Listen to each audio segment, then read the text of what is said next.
What up? What up? What up? What up? What up? Can y'all hear me? Yeah, I can hear you, bro. I can't hear myself, so I could. Listen. It's been a long weekend. What's up, fellas? How y'all doing tonight, man? Chilling, bro. Sweating my ass off, but you know. uh, Oh you shit, what's said, up? "Oh, my bad. I didn't even get your private message, Chris. My bad. My bad, man. Make sure y'all can hear me good in the chat as well, cause episode 25, man. Episode 25 is here. And we Yo, are yo. live for, yeah, we can hear Can you y'all loud hear and, me? loud Yeah, and clear, brother. brother. There we go. I can talk my talk. You took that mute button off, huh? No, I don't know if that's my internet or anybody else's, but unfortunately, I had a real tough weekend before we get into anything. And I want to, shout out these two guys here. Um, Let me see, is making sure everything is good on my end because I know, like, I'm actually on Wi-Fi. I'm on my actually Mac laptop, and things just it's. I'm gonna get into the story, y'all. I'm gonna get into the story. We're going to talk about everything that transpired this weekend, and if it wasn't for these two fellas right here, I'm really surprised I'll have a computer to do anything going. And I'm being completely honest. Even the fact that like it still doesn't work. No, to the knowing the fact that it still doesn't work because everything just fell out of place. So, but let me tell y'all this story real quick, man. Where's Chris? So let me make sure my audio is good real quick. Hold up.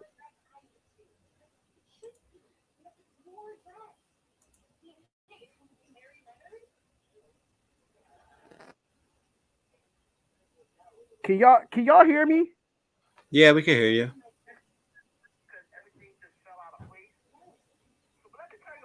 You know what? What's up?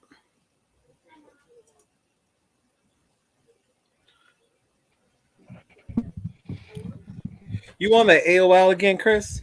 man, I'll tell you, man. It's this dial-up internet, man. No, I really don't know what's going on. It's like ever since last week, it's been messing up, man.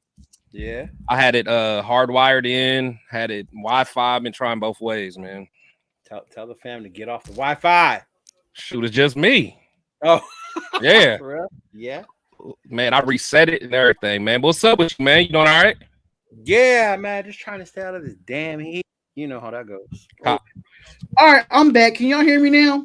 Yeah, I can Yeah, hear we you. good. Yeah, We it, good. it sounds better. Unfortunately, y'all, I am on Wi-Fi, so I'm going to be on AOL like Chris' internet has been lately. We just going to work it out, man. We just going to work it out. What's up, family? Yeah. And I really appreciate everybody with the patience for the podcast and everything of that nature. But if it wasn't for these two guys here, man, my laptop went completely burnt out, and I don't know. We had a storm on Saturday, and I didn't do nothing on Saturday. And then Sunday, I wanted to do some NBA summer league games, and the computer just wouldn't. It just wouldn't turn on. It just wouldn't turn on. It was done. It's So a devil, man. It's a devil messing with you, man. it really is, man. It really is, and I have to say, like that same day, these two and my best friend China. Shout out to my best friend China, and they they helped me and my dad finance a desktop. Cool.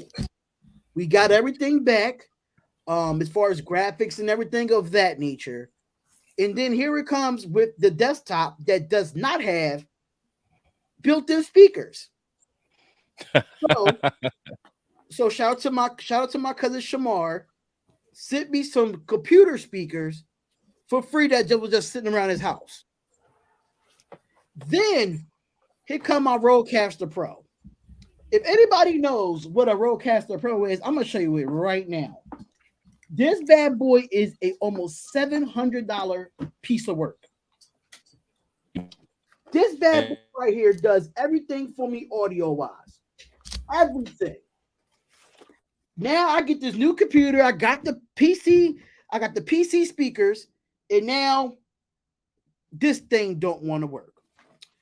My 2-year warranty expired in February. You really think I'm paying $600 for another one? Not right now, I ain't.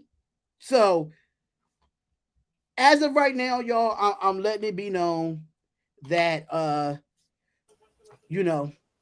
that's the struggle that I'm going through right now, financially. But we definitely going to get into some Raider talk, man. But I still want to thank these guys for helping out, even though I went through so much shit this past weekend. And I don't know what's keeping this. I thought now, see, it's not me this time. It's not You me know what? this time. Maybe it's an East Coast thing because y'all be lagging over there. Well, on this Mac laptop, I can't plug it through the Ethernet because Mac computers stink. Mac computers suck when it comes to Ethernet cords. You gotta buy an extra piece to That's get Apple, it. bro. Huh? Yeah, Apple will make you buy. Apple will make you buy an extra piece just to cut a headphone in. it. No, you ain't never lied about that. You ain't never lied about that because that I decide to I don't know why this thing keep coming up.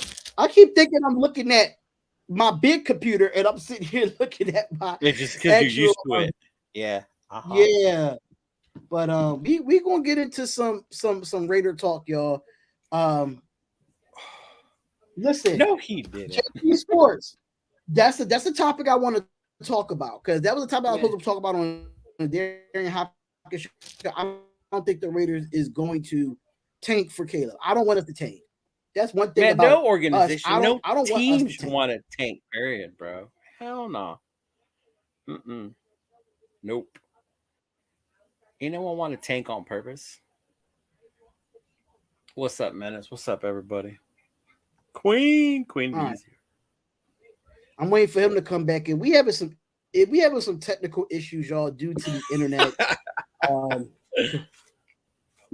It's bad on both of our sides, man. It's really bad on both of our sides. I'm telling you, it's an East Coast thing. Y'all need to come to the West Coast. You got better I'm internet. really thinking about moving to the West Coast at this point. I'm really thinking about moving to the West Coast at this point because it's getting real out here. It's getting real out here. Heat. So, let me shut this other computer down because I want to make sure I ain't using access to no Wi-Fi to no nothing. So, Chris, you good, man? That's right, Man. Bernard. What's up? As good as I can be, man. I don't know what else to do. I'm wired in, so we'll see, man. It's AOL Roadrunner, man. If you want to calm down and talk, that's fine. But I know you wanted to come on here and talk your shit. I know you wanted to. Oh yeah, nah. You know we'll Chris. Nah. Hey, I'm good. I'm good until we start talking about don't say it. And Brandon Parker. Yeah. Nope. Somebody asked Josh McDaniels is awful. Why do y'all have faith in him? Chris, I'm gonna let you take the floor on this. So you get me started already, man. So Mr. JT Sports, man, I have faith in him because for one, he's my coach. So I'm going to go in with some optimism. For one, I think he is a offensive mastermind. He just needs he needs his foundation pieces just like any other coach does. You know, any other coach that's ever been successful in the NFL, 9 times out of the 10, they get an opportunity to get their players in there. For some reason, I feel like our fans, we have, we always want to say, well, hey, he took a playoff team and took them to the dirt. Like that playoff team of 2021 was lucky. Don't diss my team, dog. Don't diss. I'm sorry, man, but they're not as good as everybody try to act like it, man. If it wasn't for COVID, we wouldn't have got into the daggone playoffs. Man, we wouldn't have because we wouldn't have beat the Browns because we played against their third string quarterback. We barely beat them by a field goal at the end. We wouldn't have beat the Colts because their quarterback wasn't allowed to practice all week because of the COVID protocol. Nah. And then also the very last game of the season, the Jaguars upset the Colts. And that's the way we got into the playoffs. It's not like we were playing good ball. So the last game we had to beat San No, Diego. no, I'm not talking about us though. No, but what I'm saying, before we even played, the Jaguars beat the Colts, so that even opened the door for it. Because That opened it with a tie. Yeah, they still had to win. Yeah. Yeah, so I'm just like, I mean, come on, let's keep it real, man. Let's keep it real. We're not, people act like that was like the 2016 team. That wasn't it. It wasn't the 2016 team, but I get. But you know what? That happens in the NFL. Shit happens. Everybody had to deal with it, and the shit they had to endure after Gruden got fired. Like, that's why I had mad respect for that team, that they pushed through all that shit and they still made it to the playoffs. Even when we got to that Sunday night game, and everybody was like, "There's no way they're gonna beat LA. LA's got Herbert. LA's got this," and it came down to it. Like, we won. Right. I had mad respect for them. Even the playoff game, that Cincinnati one. Yeah, I was surprised that we were as close. Like, we were this close to us being the one to upset Cincinnati that year. You know I agree. Yeah. Hey, JT Sports, I know you from Fan of Fan Network, bro, and I'm gonna be completely honest with you that the team, if that team was so lucky, why did the team get worse under the actual head coach versus the interim head coach, where it had to navigate several off the field issues? Let me tell you something about that. Number one, he was our interim coach because we was not bringing in another coach mid-season. Right. That's number one. We're not going to hire a coach mid-season. That's stupid. Number two, when it comes to Josh McDaniels, right now he only had one season as the Raiders head coach. Yeah. If you understand the logic of way coaches work, it takes time. I'm trying to be patient with Josh McDaniels. I was never a Josh McDaniels fan. Never was. And I got to give him a shot because he's a Raiders coach. Yeah. So you saying that what Rich Bisaccia did was absolutely lucky. Now, just imagine if he was the head coach going into next season. I don't think we would have made the playoffs last year. I don't think so. I don't think we made the playoffs last year if Rich Bisaccia was actually the head coach. I think we'll have the same exact record. Worse. I know in the group, Chris is the big McDaniels supporter. He's a big for fan. Me, as I see it, so for me, as I see it, is that I have to deal with that. We have to deal with it. And there's no luck in the NFL. It's just not. It's just not. Yeah, that's what I'm saying. Unfortunately, my internet is unstable due to the Oh shoot! What's up, AK? I just saw you. I'm like, oh wait, who is that? I know who that is. I didn't even get a chance to introduce you, bro. But thank you for coming back on the show, man. Right. We were just answering some questions in the chat, and they saying that we was like, wow, we was lucky to get all this stuff of that nature. But I know in the group, Chris is the big McDaniels what's going on, brother? Supporter, and I get it. I love Chris's enthusiasm for McDaniels, and I'm with him. He's a genius on the offense, and we got to have faith. And there's still lots to be seen, but it's like you said, he's the coach now. You got to give him time. They took a downfall last year because they all had to learn this new system. It's different, but still, the offense had its moments where that shit was on fire. I still remember that KC game on Thursday night, and just to see our offense, how they were just lighting it up, I was like, damn, this is what we could be. But I mean, they averaged more points than the year before, and the defense gave up less points than the year before. This so-called playoff team that everybody's so excited about. It's like the shit that went for us that 2021 year, 2022, where we made the playoffs, that went for us that we made it. Yeah, bounced the other way. Last year, it was backwards. You know what I mean? Like, it ain't gonna happen back-to-back seasons where you get that way. Yeah.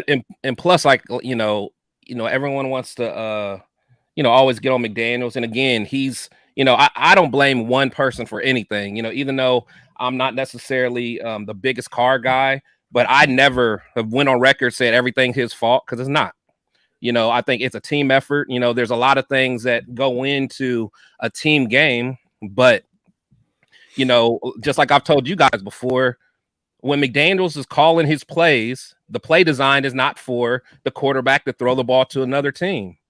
So, I mean, that's not the play design. You know what I'm saying? Like, the play design is not for Carr to throw the ball to Renfro when we're driving down and Renfro fumbles and the other team scoops and scores and wins the game for the Cardinals. It's like stuff like that, you know, the coach. I mean, and that's why I love Devontae so much, because when he talks about it, he's clear about it. He said, hey, I love what Josh is doing. He's like, but at some point, you know, it's on us players. You know, we're the ones that's on the field. You know, now Josh will call the plays and get us ready, but at the end of the day, I got to beat my man. That's what football's about, man. So, you know, that there are some things that coaches can do to, you know, put us in bad situations, but you know, this whole blaming McDaniels for everything, I'm not buying it. The same thing can be said, like, when a lot of people put most of the blame on Derek Carr. Like, I mean, it wasn't all his fault, and it wasn't all McDaniels' fault either. It was a collection of things like that went wrong, unfortunately, for us last season. I guess, like, I hear what you're saying about, like, with your support and why you're so high on McDaniels, and you bringing up how he's done like all this and all that for the offense. For me personally, like, people can bring up reasons why they support him, and I get that, and they can bring up the stats and that. But to me, there's only one stat that matters with a head coach. That's your win-loss record. Everything else doesn't matter. Nothing else matters. So until that improves, and until that gets to a level where it's like, okay, we got something here. Like, I'm gonna still be what's the word I'm looking for? Optimistic with McDaniels. Like, I'm with Spotlight. I never wanted him in the door. Here we are. He's here. Right. But I'm gonna give him a chance, and I'm gonna stay hopeful. You know what I mean? Like, I said this on the last live we were together. I want him to succeed. I want him to win, because if he's winning, we're winning, and that's a good thing, right? Absolutely. Now, I'm glad most of our fans aren't the decision maker, because they probably would have got rid of Belichick. You know, early on, they probably would have got rid of Pete Carroll. No, seriously, they would have got rid of Pete Carroll right away. Would have got rid of Belichick right away. You know, so you know, at the end of the day, let's let the football people do what the football people do. You know, that's so true, because Belichick, it took him a while to build. Now, I can say this. He had 3 losing seasons. JT, I understand that we deserve success. I completely understand that, but you're looking at a team, and JT. Let me go back to what JT Sports said. He said, "Man, this franchise got y'all messed up. I hope y'all have more success in the future. Y'all deserve better than Josh McDaniels and Jimmy G. Straight up." Let me tell you something. Who's his team? Who's his team? Las Vegas Raiders is Las Vegas Raiders. This is what the Raiders do. Number one, we wait until the last minute to do everything. When it comes to who's going to be our first round draft pick, we wait till the last minute. When Josh McDaniels was available, there was no better coach available at that time. Before, if you look at the lineup of coaches that was around that time that he got hired, all the good coaches was off the board. Number two, we just can't blame Josh McDaniels. He's an offensive guru. But for the last, 20 years, our defense has not been top 15. So who do we blame there? Do we blame Gruden? Do we blame Del Rio? Do we blame Josh McDaniels? What other coaches we need to blame? Because at the end of the day, we know that Josh McDaniels is an offensive guru. He don't call defense. No, I mean, like, let's be realistic. The sixth time, the time they went to the Super Bowl, those New England Patriots had good defenses every time, and the GOAT. They had good defenses. Spotlight, just a heads up, your camera's really spotty, man. Like, it's coming in at like 2 frames like a second. Yeah, because I don't have no computer right now. Yeah, I was just giving you a heads up. I have no computer right now. No, but you know what though? Even when he I'm said, just man, gonna be calmed down. When he says about this franchise, gosh, and that's what makes us fucking different from everybody else. Us is the fucking Shield, the Raiders. They can have whoever. We're still gonna fucking cheer. Our fucking team could be 1 in whatever, and they're still gonna go to the fucking games. They're still gonna watch the games. That's what makes us different.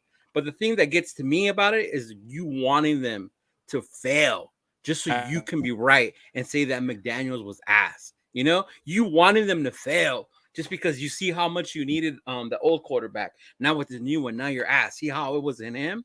Like, that's the part that gets me. Like, how the fuck, as a fan, do you want to see your team fail? Even if it's not the dude you want. I mean, I grew up in the 80s. I went through fucking Schrader, Berline, all these dudes, you know? And I couldn't stand them, and I wish we had a better quarterback, but I never wanted my team to fucking fail. Even when we had Marinovic. You know, it was supposed to be this freaking USC LA Loco hero. You know? But oh my God, it's crazy. It's embarrassing. I just I fired. I'm a Michigan fan. He's breaking up too, huh?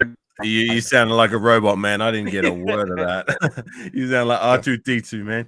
That's why I just calmed down. Mm-hmm. That's why I just calmed down. Like, screw it. Mm-hmm. I can hear. Yeah, I just calmed down because I can hear at you the better end of the now. day, like I just told before you got on here, bro. I told my whole story how my computer was completely done over the weekend, and then if it wasn't for Chris and Leo, I wouldn't have had a desktop that I had. But the desktop that I have is not working with my Rodecaster Pro, so now I don't have no audio, I don't have no microphone, I don't have nothing because all that is XLR, and then now I try to get on my Mac laptop and it's just not working out. It's just not working out. So now that's why I'm cammed down, just doing it. I don't want to be cammed down because I want people to see my expressions, but that's just been my weekend, bro. What's up, Robert? How about you, man? Yeah, I heard your It just unfortunate. I think it's an East Coast thing, man. I think I need to move to the West Coast. I'm being completely honest. Yeah, Chris is on the East Coast. His internet's kind of like slow too. Yeah. Well, wait, Midwest, right? East Coast. Midwest? Yeah, Midwest, Ohio. Hey. But yeah, like I was saying though, can you guys hear me now? Yeah, I can hear you now. Yeah, I can hear you now. Okay. Yeah. So basically, and it's embarrassing dealing with some of these fans because they literally, one guy, he literally was saying he can wait. You sound like T-Pain again. I cannot hear you at all. Now you sound like T-Pain. It's hey, I'm done talking for a little bit. That's why I just got on my phone. I just got on my phone, Chris, and just calmed down. I said, screw it. That's just crazy to me, though. I said, screw it. But yeah, we're going to talk. I want to get into the topics. I only had a few topics. I didn't have really because there's not really much to talk about. Come to Cali. Only problem is that coming to Cali, I can't afford it. That's the only problem with it. I live in Cali and I can't afford it. To live in California. Right. Maybe you guys should take planes and move over here to Australia. That's telling a lot. Right, man. I might move to Australia. Shoot.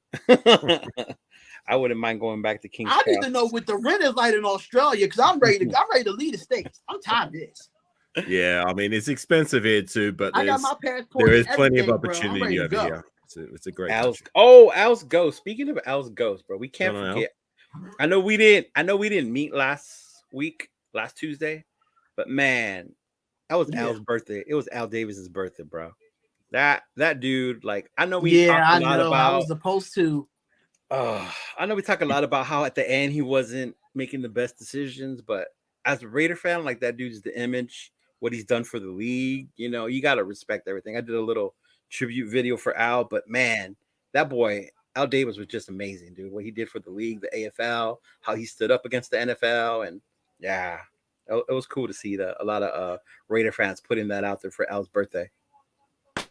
R.I.P. Godfather. I remember the week he died, and the game, the first game they played against the Houston game. Yeah, the Houston game. We played a white hot Houston Texans in Houston.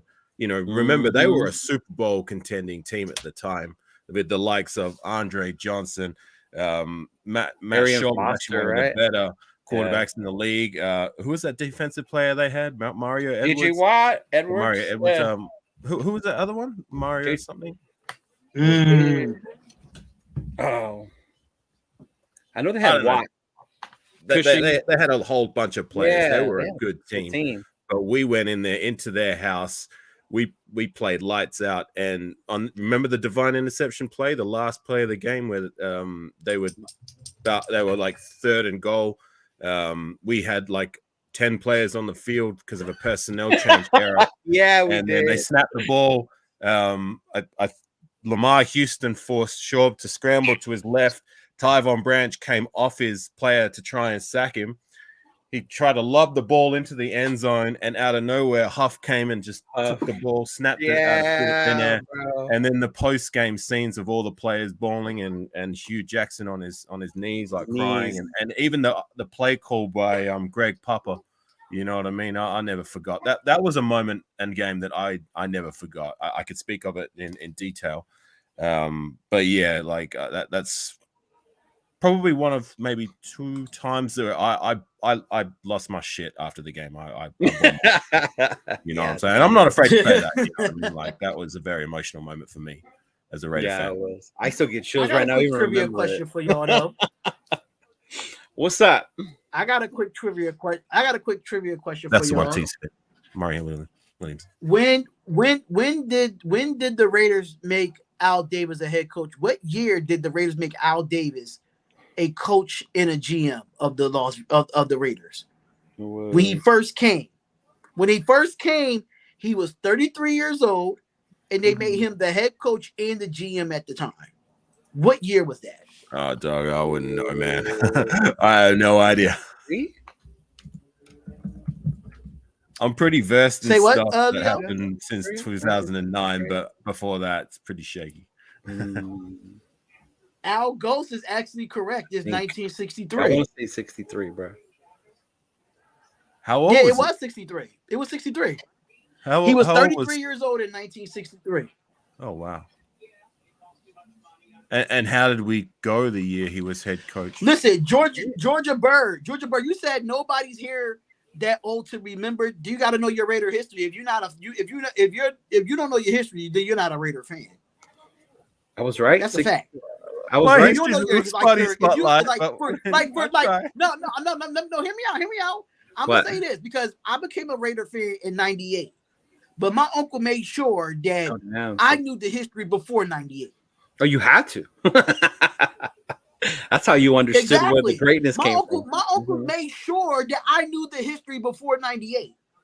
So if you didn't know your history, but by the time you became a Raider fan and you didn't go back and look at the history or why you became a Raider fan, then that's a different talk you gotta have.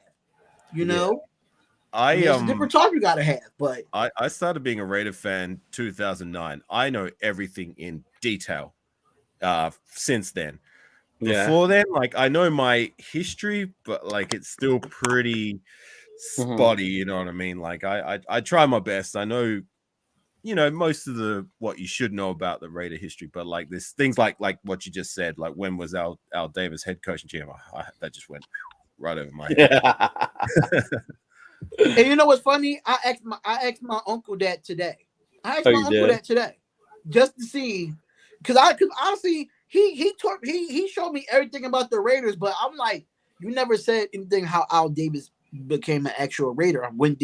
How did he come into being a Raider? But I did not know he was 33 years old. I did not know that in 1963 he was the head coach and the GM at that time.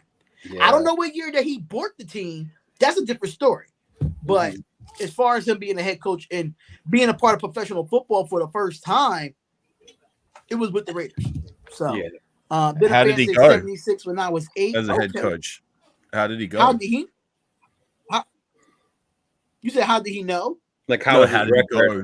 What was his record? What was it? Now that I don't. He was 52, 41, and 3. He coached from 63 until 1965, during which time the Raiders went 23, 16, and 3 as a Raider coach. Yep. That's not bad.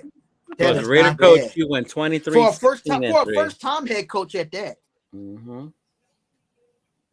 That's with the Oakland Raiders. Yeah, his overall was 52 and 41, but with the Raiders, he was 23, 16, and 3. Yeah. Al, the Maverick. Maverick. I actually got to go to the mausoleum where he's at. Yeah, that was cool. I got to go up to Oakland and go do a visit all that the site and all that stuff. Yeah. Uh-huh. Nice. But I that do not game. know why it kicked me out. I have no clue. StreamYard, y'all got to do better. You got kicked out of your own live? Yes. How we get kicked out of our own live? That's crazy. I know, right? I don't think Chris made it back, huh? I told him to go for his phone and calm down. That's what I told him to do. But hopefully Chris Oh. can come back. Because that's why I'm on my phone because honestly, right now, I don't know when I'm gonna be back and running with this computer as far as with my audio interface. That was a $600 audio interface I had for the last 2 years, and you can't tell me that thing is not working because I recently just used it this past Friday, before my computer went down. Ha! My bad, Chris. It's all good. Man. I was over here listening to AK about Al, and I got all emotional, bro. I had to see you in the backstage. That's all good. Yeah, man. I've been. Oh, he was backstage the whole time. The whole time, man. Told me, bro. I looked down, and there he was. I guess it's hard to see when you can't see the face. Like you can only see the right? Yeah, that's what it is. little Probably square box. Because sometimes your logo doesn't work either. When you set a logo for your StreamYard, you get like the gray little face thingy. Yeah. Mm-hmm. So First they had a porn tribute for the people. I saw this on justblogbaby.com and I was like, this could be an interesting topic to talk about. And it says three trades.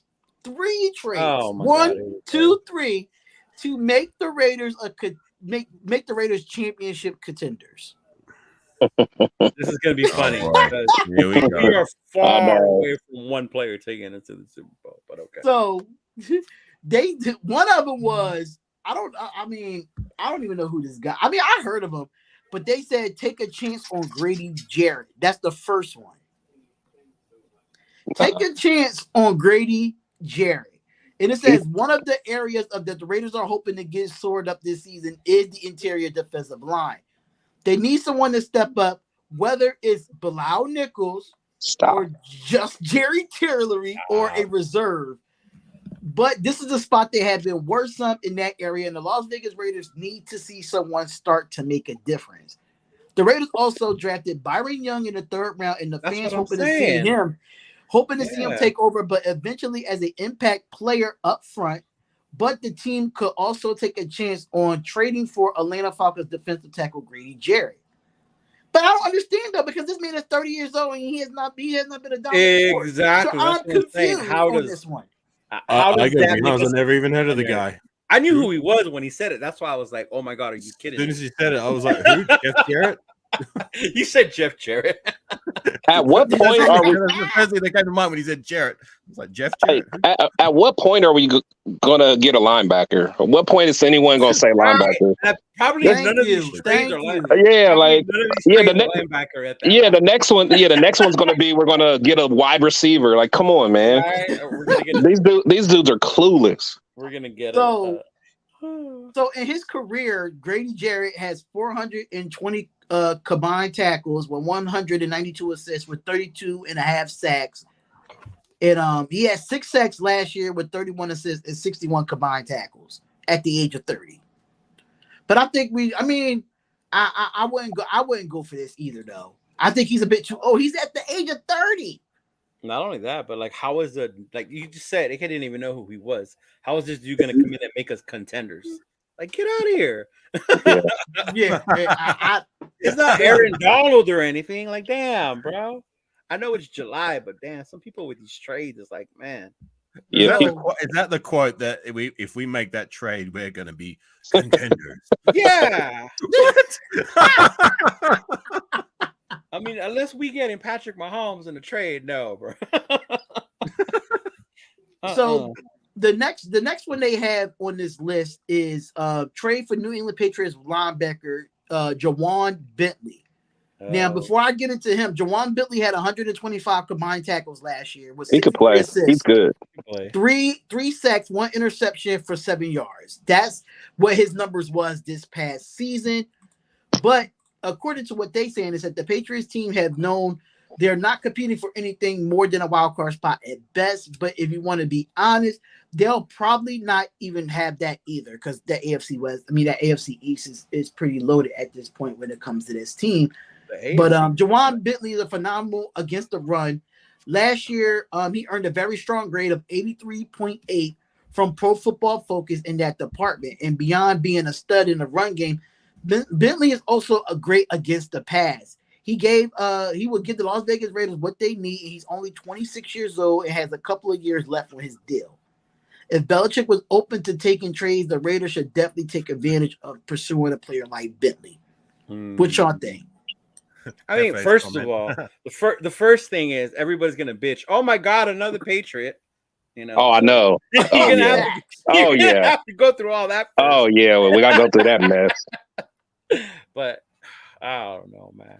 I mean, I mean, just looking at the cap. I mean, the Patriots would have over 14 million on dead cap if they. Actually, let me see.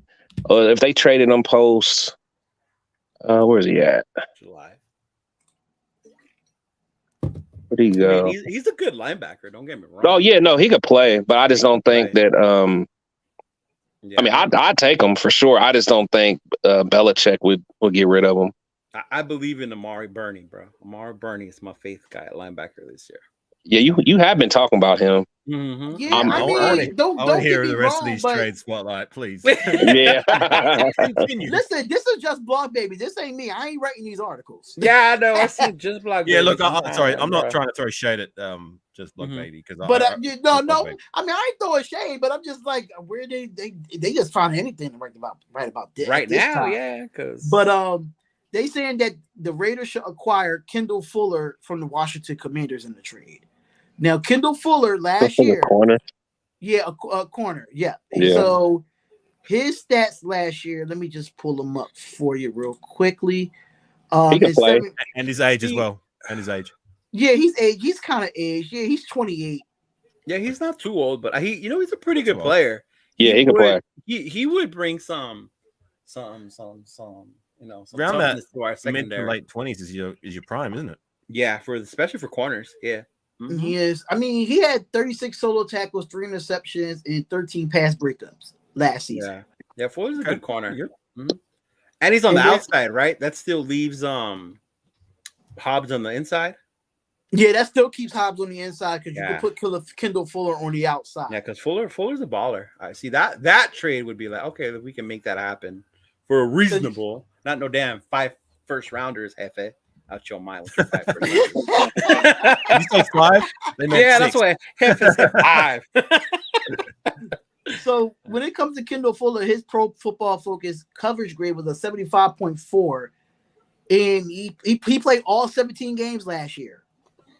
Yeah, all 17 games. Bro. So that number one, he's healthy. Number two, you put him with Duke Shelley and David Long Jr. With these other guys. That's not bad to go get Kendall Fuller. But his cap number is 11.6. Yeah, see. 11.6, man. That's a strong no for me. That's a hard no for me. Yeah, because we still over here trying to pay JJ. Right. Well, I mean, hopefully JJ is paid by the time we end up trading for anybody. 6 days, bro. 6 days. You know, I try to avoid talking about it. I try to avoid talking about it with these topics, man, because it ain't really much. No. Yeah, I get it. Yeah. There's really much you really can't say about it. We just got to see what's going to happen in 6 days, unfortunately. Can I have a take on that? And I agree with Charles Washington's comment in the chat. And this is all due respect to Josh Vlog Baby and anyone else who does these hypothetical trades. With that said, all these hypothetical trades, it's like they're speaking that into non-existence. It never happens. Never happens. Anytime you hear we should trade for this player or this trade should happen, it doesn't happen. It doesn't happen. It's non-existence. I don't expect any trades from the Las Vegas Raiders during the season anyway. I don't expect it. I think they're set with the roster they have now. They just got to work out the JJ thing, but they're pretty much where they want to be at and see what's going to happen once camp starts. Mm-hmm. And speaking of what JT Sports was saying about how he felt about Duke Shelley and Divine Diablo, that was the next topic I was going to go into because Marcus Mosher from Raiders Wire, he's saying that Devon Diablo could be named a breakout candidate for the Las Vegas Raiders. Oh man, I see that. Especially if he can stay healthy, play the whole year, bro. I'll be excited to see Diablo out there because I liked what I saw last year. Yeah, I did too. I think one thing I like about him is just everything that you hear about him is, he's a hard worker. He has, even as a rookie, he showed some leadership qualities. Right. So he's a guy that's into the playbook. He's going to stay after practice, do film study. And, he not only is he young and he's still learning the game, but he's learning the position as well. So people always, I think, underestimate, being in the same scheme, for more than 1 year. Like, being in that, I mean, especially on defense, when you're, making all those calls and being a linebacker. I know he was wearing the green dot for a while last year, but, and that's why I like hearing in minicamp, that the defense, the communication was a lot better, so they were able to kind of get in and out of their formations and, being able to make the right audibles and stuff like that. So I'm excited for the defense, but I still think we need more linebacker help, to be honest. I think Devon Diablo's still, for me personally, still needs to prove that he proves that he can play and he's decent. There are still some holes in his games, like his pass coverage last year was pretty bad. And I didn't notice him making any plays in the backfield. You know what I'm saying? Like he did okay in run support. I'll give him that. I just want him to solidify that role at linebacker as a good player, as a good starter. You know what I mean? And for me, the time is now. You've had 2 years to develop. Your third year, you really know where a player is at. They either got it or they don't. And hopefully this is the year. And signs are positive so far from what we're hearing out of camp. But I want to see him put it together on the field and become a good player, a good starter, not just a decent starter or a guy who's there by default, but a good player, someone we can build around. You know what I mean? Because, like I said, it's his third season. The time is now. I hope so, Hobbs and Morick, same thing. Linebacker used to be like my favorite position, like the badass dude on our team, and like we haven't had one in so long. I can't even remember the last linebacker jersey I bought. Like, please, Diablo, do good so I can. Man, to be honest, the last time I was excited about our linebackers was when we had. No, not even that. When we had Kurt Morrison and Thomas Howard. Yeah, exactly. I think Kurt Morrison's the last linebacker jersey I've ever had. Yeah. and we're not counting Khalil Mack, right? No. He's an end. Yeah, he's an end. That's he's like an in/slash linebacker, but they put him in as linebacker. Yeah, no. That's he only played linebacker in his rookie season, and then he moved full time to end. The last time I got excited for a linebacker, I mean, Navarro Bowman was good when he came to us, but he was only here for half a season. I'm a big C.O. Moore guy. I really liked his energy and his play for the 2 years he was with us, but he wasn't with us that long, and we kind of got rid of him after he had a fallout with Jack Del Rio and his injury. But I mean, the last time we had a good linebacking core was probably that year when we had 2009, 2008, Kirk Morrison and Thomas Howard. I mean, 2013, our linebacker crew, you guys might not remember, was actually they were okay. They weren't stellar. I mean, we had who do we have? We had Burris, Roach, Wheeler. Who else? We had Burnett. Like they were okay. But Philip Wheeler. Yeah, I forgot about it. It was like of our defensive group that. But those lean years, like that was not a bad linebacking crew when you compare it to other years, but even still, it wasn't great. You know, right. Yeah, Bruce Irvin. That's right. I forgot. Yeah, Bruce Irvin was good. I mean, I knew that his best years was in Seattle though. Oh, obviously with that boom. Yeah. But even him, he was like Khalil Mack. Like he was predominantly more of an end. Yeah, they used him more. We used him more as a defensive end than as an outside linebacker. So this is what Tashawn Reed had to say about linebacker Devon Diablo. He said the Raiders linebacker course was riddled with injuries last season, and Diablo fell victim to a season-ending broken arm after impressing across 8 starts. So Denzel Perriman heading to the Texans this offseason, and former Steelers part-time starter Robert Spillane being the only significant linebacker additions the Raiders made. The Las Vegas Raiders need Diablo to emerge in a major way.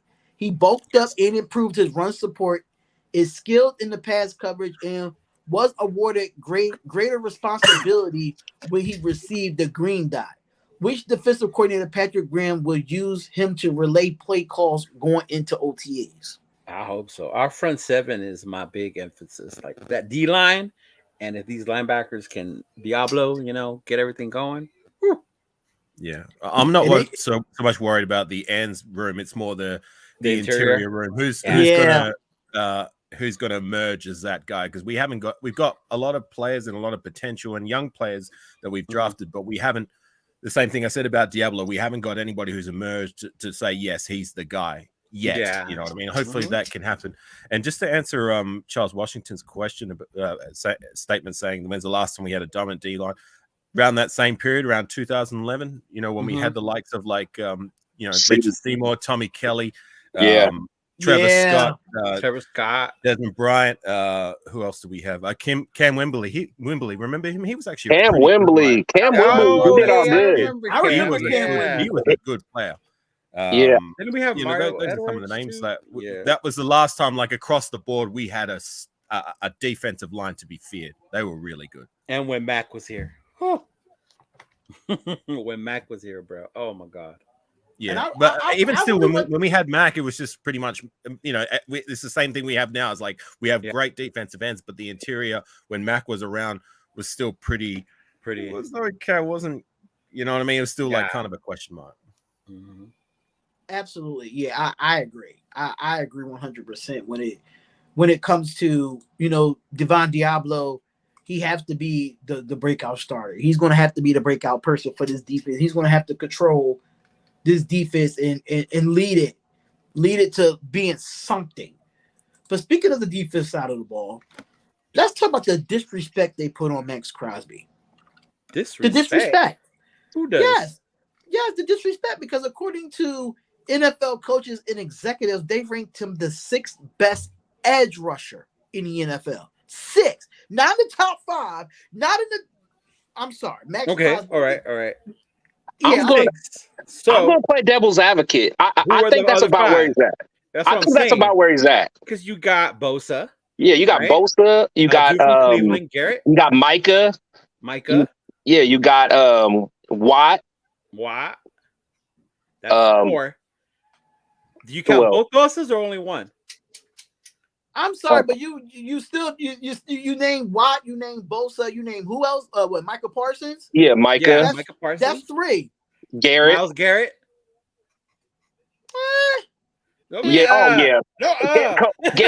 Garrett's ridiculous, man. Garrett's ridiculous. When he's healthy, man, Garrett is a man amongst boys. We got to keep that real, man.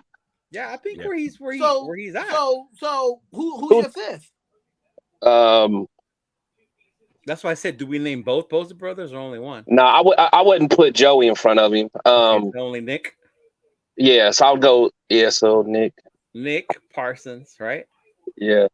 Who else? Who else am I missing? They put Hassan Riddick over him. According to this article, they put Hassan Riddick over Max Crosby.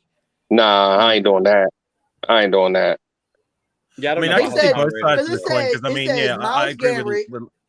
It says Miles Garrett, Nick Bosa, Micah Parsons over him, but surprising to see Hassan Riddick ranked number 5 ahead of Crosby. Oh no, I ain't doing that. Yeah, I would have Crosby. But it's 5'6". It's where he should be, right? Where I see him. I put him at 5. I'd put him at 5. Mm-hmm. Yeah. To be fair to Crosby, it's like you said, he didn't really have much help. You know what I mean? Like that's true. And when he did, it was called back to a penalty. Right. Exactly. Sounds stupid, right? You know what I'm saying? Like the Rams game, like he did what he was supposed to do, but then a fucking penalty. Like, and plus, I think, I guarantee that there has to be a stat that he gets held more than anyone else. That's the thing. That's the key. Mm-hmm. He just gets held like it's ridiculous. They need to make that a stat. I think they do. They have him so low because of the sack number. That's what they're basing it off. Yeah, because he gets a lot of hurries. He gets a lot of quarterback hurries, but he doesn't get home all the time. You don't get but this is what they say though. It says according to Next Gen Stats, He generated 69 defensive stops from the edge position in 2022. That's most in a season since 2016. He also recorded 82 pressures in 2021, which is a next-gen stat era record. Crosby didn't log many top 5 votes, but he was unanimously a top 10 player for voters. You know what list where you'll see the top defensive ends? Forget the that one. Wait till the top 100 comes out where the players pick the top 100. That says a lot. Yeah. And then there you will see the top defensive ends where he lands, bro. Mm-hmm. Absolutely. But I just feel like number 6, I'm like, Hassan Reddick? Yeah, I don't know about no Hassan Reddick. Hassan Reddick, he was on a good Philadelphia Eagles defense. I get it. He had more help than Max Crosby. He had more help. Simple as that. So that you can't put no help. And people saying Von Miller barely played last year with that torn ACL. Yeah, so you can't put him in that situation. Yeah, no, you can't put Von there. Von Miller, not now. Von Miller may be in his prime, but but we talking about right now. So I get now. it. No. Von Miller would be in the same kind of mold as Khalil Mack, like in their primes, absolutely, but not now. You remember what Von Miller did in the Super Bowl by him damn South that year? Jesus yes, Christ. I do. That was ridiculous. Absolutely. Yeah. So, but you know what about Max? And I was making a video the other day. I haven't finished it, but Duke gets a lot of run stops too. People don't think it's just he don't just put pressure on the quarterback, bro. He's a complete end. He's a complete player end on that defensive he line. has gotten better in that aspect because that was the problem with Crosby his first 2 years is that he was getting the sacks and the pressures, but his run support was pretty shaky, if I'm going to be honest. But it's definitely gotten better. Is it an elite level? I'd say it's at a very good level. But again, it goes back to the point of that, you got to look at the support, the rest of the line as well as the rest of the defense in general. It was basically Crosby trying to be a one-man gang, kind of like Khalil Mack was trying to be when we had him on our roster. You know what I'm saying? So we're not trying like he actually was a one-man gang. You know what I mean? Right now, JT Sports, I understand that he did well when he was in Arizona. I understand he did well in Carolina. But if you look at the defense that he had in Arizona and the defense that he had in Carolina, it wasn't much support there, even though he still snapped. But it made him even more better when he went to Philadelphia, where he had a Fletcher Cox and a Brandon Graham and a Kaiser White to help him out. But he had a full defense from top to bottom that helped to make him be good that he was last season. Max Crosby been doing this since he got drafted. It's a difference. Hassan Reddick took him a while to get to where he's at right now. Max Crosby has been an impact for the Raiders since he's been drafted. Simple as that. Since they told him to what he had to do, they told him to go to the weight room, put on some weight, and then you'll see if you'll get some playing time. We got out of him what we were hoping we'd get out of Cleve Farrell when we drafted. Right, it was flip. Yeah. We're so lucky we hit it out of the ballpark with Max Crosby. Because can you imagine what our defense would look like with? Oh my god! If we didn't take that chance on Crosby, I don't want to. You know what I mean? I don't want to. That's why I'm excited for this year because he's gonna have Tyree. Hopefully, Chandler Jones, comes back better. And like you said, that interior line. Because if you notice the games where that interior line had that push, he went off even more. He did. Yeah, he did. In those games. Tillery ignited. He ignited that defensive line when we first got him. A lot of people want to just remember his dumb penalty, but he played good ball. That's why, I'm excited for him. At least I think if we can get someone else in the middle, hopefully one of the young guys can step up. That big guy, what's his name? Young? Is that his name? Byron Young. Yeah, Byron Young. Byron Young. Mm-hmm. Him too.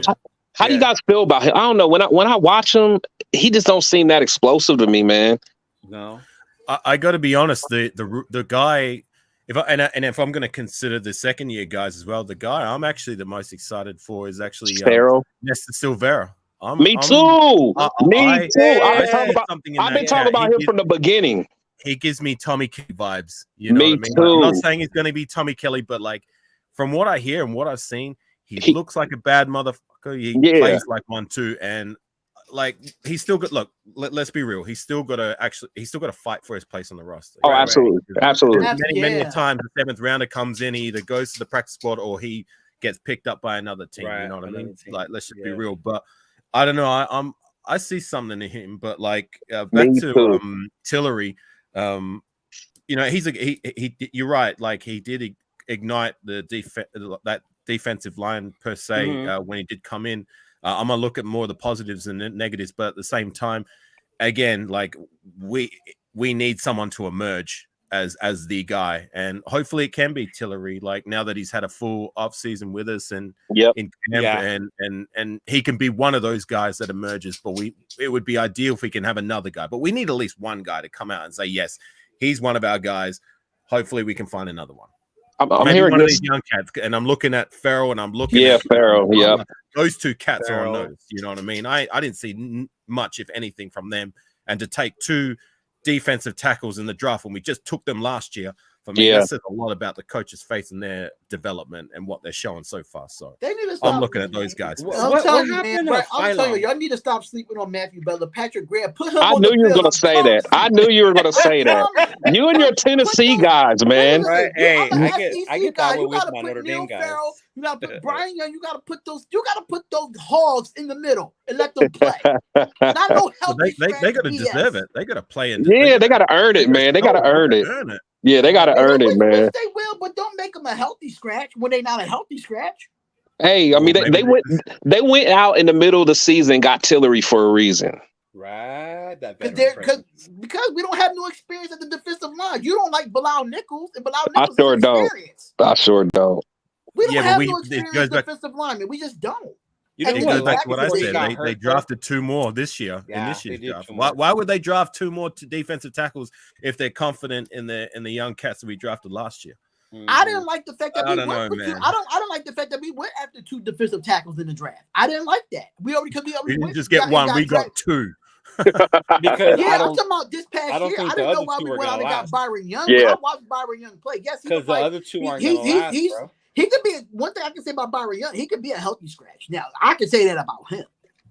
If you put on the tape and compare Matthew Butler to Byron Young, you could be like, "Oh, I want Matthew Butler on the squad."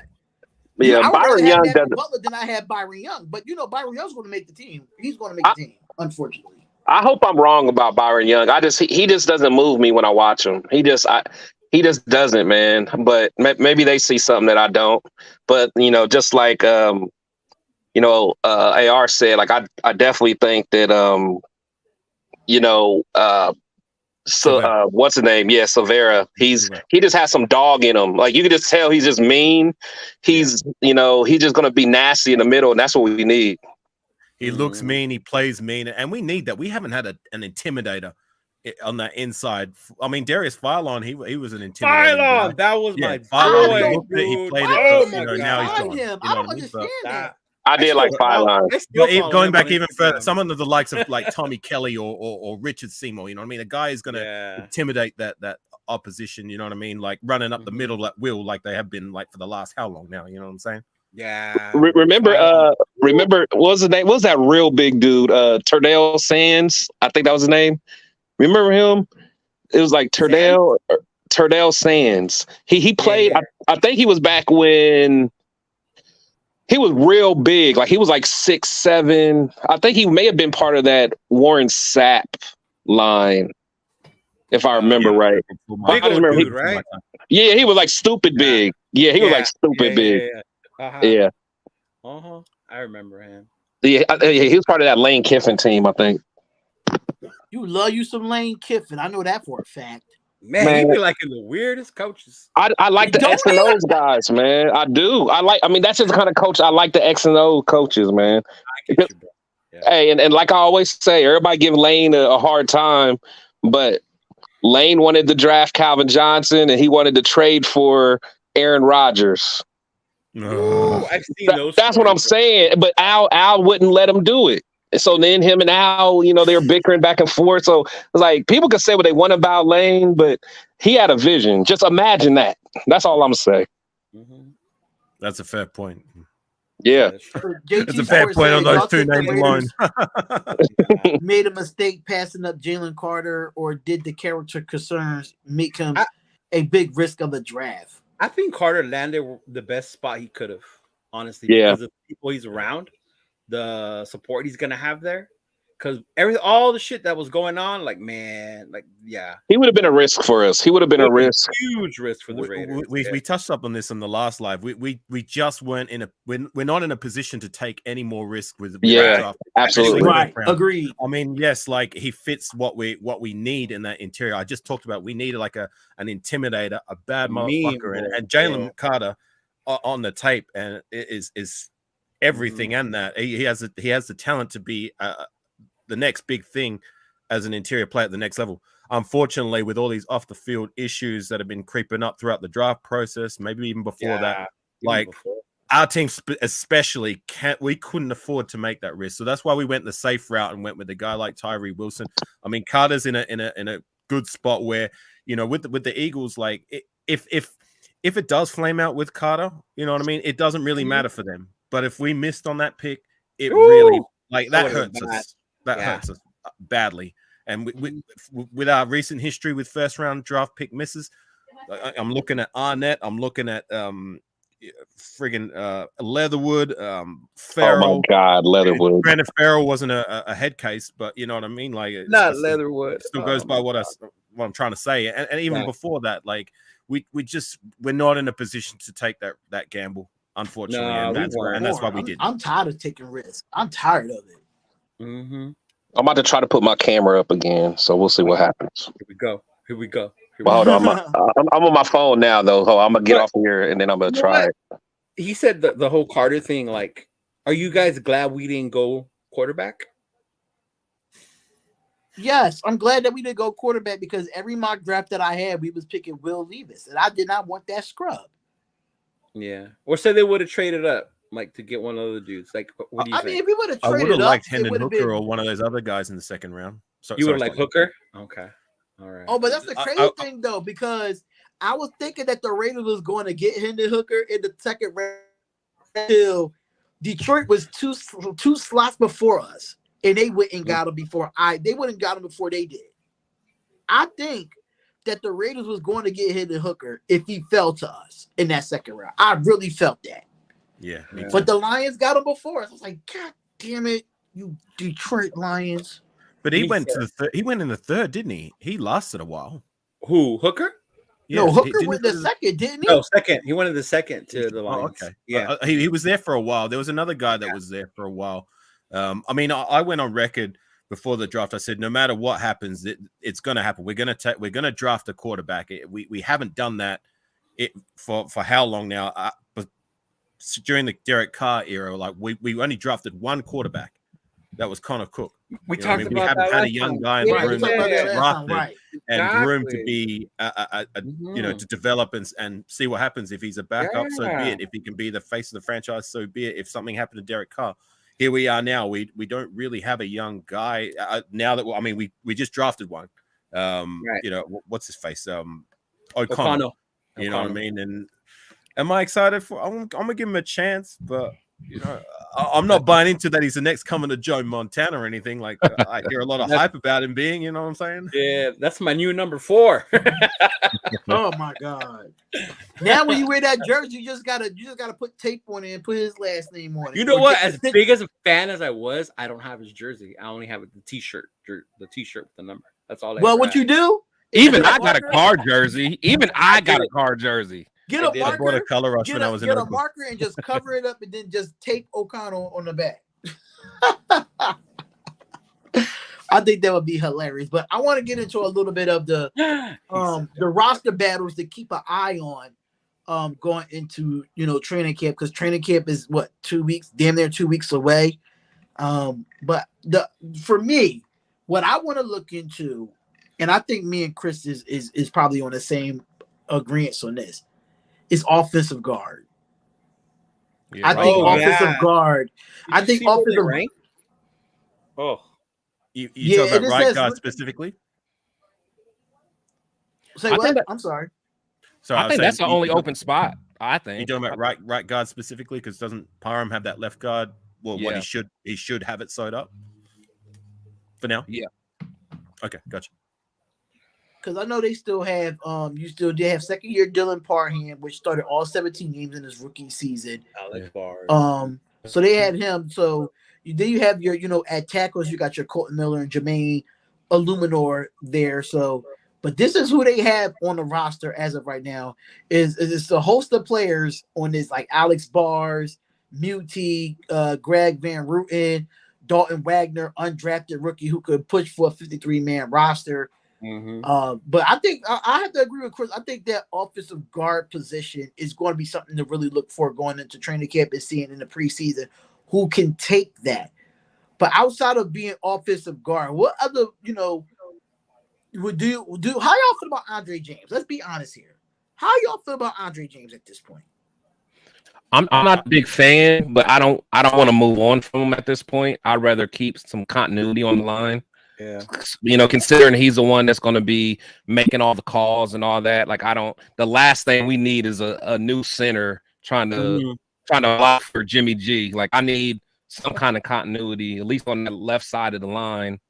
So I'll keep him. But he has to get stronger, man. He just gets manhandled and pushed back. He's more suited for a zone blocking scheme, but he has to get stronger for the power. I think at the very least he's a decent starter, and he's only been getting better since he's only been a starting center for the last 2 seasons. I mean, he had a rough start in his first season, but he's gotten better over time. He has. Hopefully he can keep trending upwards. I mean, we don't need to make another hole where it's not necessary, and he does a decent enough job to have that job sewed up for now. I mean, people were talking about plugging in Dylan Parham at center, but I don't believe that's the right move. And he had his chance when we remember we missed Andre James for a little bit of time last year, so we shoehorned in Dylan Parham to be the center, and it was pretty bad. It was actually making me miss Andre James, but that's not really shade on Parham, because I mean, look, rookie, you know what I mean, he was thrust into a situation. I mean, he needs time, you know what I mean? And he did a good enough job at guard. Mind you, he still needs work, but he showed enough promise to be the guy moving forward at left guard and as a backup guy anywhere in the interior. But as far as Andre James, look, he's not Rodney Hudson. I guess that's where we're kind of used to, having Rodney Hudson being the guy. So, it's a very high bar that he set. He's not even Stefan Wisniewski. We had Wisniewski before. Yeah, Wisniewski, one of my guys. He was a good center. Not quite that elite center, but he was still very nasty. Good. He was dirty. Hold on. Speaking of Wisniewski, because this is a shout out to my boy Randall, and me and him was talking on TikTok. Why isn't he considered for the Hall of Fame? Are you talking about his uncle Steve Wisniewski? Steve? Yeah, the original. Oh yeah, I'm sorry. Yeah, the original. I was talking about Stefan. You're talking about the OG. Okay, I'm sorry. I'm talking about Steve. The OG. The OG one. Yeah, no, he's but even still, his nephew was a good player in his own right, and a very good center when we had him before Rodney Hudson. Yeah. So Andre James, he's not quite those guys, but he's still good enough. He's still decent. Yeah, I think I like with Chris. I want them to be together. Like, if you would ask me last year when I saw all these names, who the fuck are these guys? Like, oh my God, Carson ended up getting killed on this line. Continuity goes a long way. Like, how is Jacobs gonna run the damn ball? Then as the season went along, I'm like, oh shit, these dudes are getting it together. Like, do your thing, fucking coaches. Okay. Like, and keep them together. Yeah. Like, I know people want we should sign another guard. Like, look at where the rank. Look at this. But like how you said, okay, they're getting better. You can see them getting better, and hopefully they come back into this camp, in better shape. And Randall just said, James looked like he's in great shape. Like, keep them together, let them keep growing, bro. And how old is James? He's still young. He's probably young. Like he's probably 26. Mm-hmm. And offensive linemen be playing. I can find out right now. Yeah, I mean, yeah. Like his the prime of his career. Like, if it hasn't started already, you know what I mean? And to be honest, I don't care. Nobody says Tom Cable. He's 26. Tom Cable is a overrated offensive line coach. Yeah, he gets so much credit, but he was bad as an offensive line coach for us. Even when he first came, I think Lane Kiffin's the one that hired him because he was the one that switched everything over to a zone. The zone blocking for Yeah, he switched that over, and the best thing he ever did was move Robert Gallery from tackle to guard. But even then, I just never thought he was a good offensive line coach, and he's always been known as a guru, and he just never shown it. And our current O-line coach is way better. And plus I think he's going to develop guys as well. So keep your eye on Natane Moody, man, the guy that we got from Denver. They say he's strong as an ox. His biggest thing is because they say he's one of the strongest in the league. He just has to learn the position and kind of get more polished. But offensive guard, that's one of those positions that there's not that much to it once you get it. And you're covered on both ends. So as long as you're not getting beat just physically, you'll be okay. And I'm excited for him. I think he's going to be the missing piece, honestly. Yeah, he's from accounts, he's the name. Like if you're talking about right guard specifically, that is the favorite to kind of emerge as the guy. But again, that's yet to be seen. I mean, it's still a position to fight for between the likes of Moody, a guy who cops a lot of flack, who I try and defend and give him a little bit of leeway is Alex Bars. I know he gets a lot of criticism for his play, maybe rightly so, but for me, it's like, look, take this into perspective. When we had him in as a guard, originally when he first came in to start, he was actually doing a pretty decent. He did good at first. We lost him to injury. Yeah, our interior was decimated at one point in the season where this is just what I believe. We kind of had to hurry him back and say, look, we've got no one else. Go in and do your thing, and that's where he started to struggle. That's where his struggle started. Good point. That's a good point. Rushed him back from injury. That's why I'm kind of giving him a little bit of a pass on that. Yes, he did struggle, but I believe he was still hurt and playing hurt. Good point. Yeah, because he did. Because honestly, he was the first day starter. First game starter. Who, Alex Bars? Yeah, I think he was. He was a surprise. But he was doing a good job. I thought it was a decent Parker enough job before first. injury. Now Parker was a right tackle. Okay. Parker didn't make the we lost him in preseason. Remember game 1? Yeah, and then they did like a musical chairs trying to figure that out because I think they had Illuminar. If I remember right, I think they had Illuminar backing up Bars, and then they end up moving Illuminar to right tackle and kept Bars.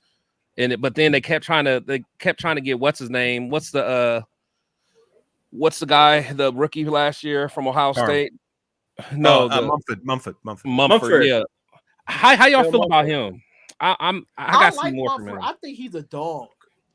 I definitely don't think he's a dog. I think he's a dog, but I just feel like he was moved around the musical chairs a little bit too much. He was during the game. Like one time you had him at guard, next time you had him at tackle.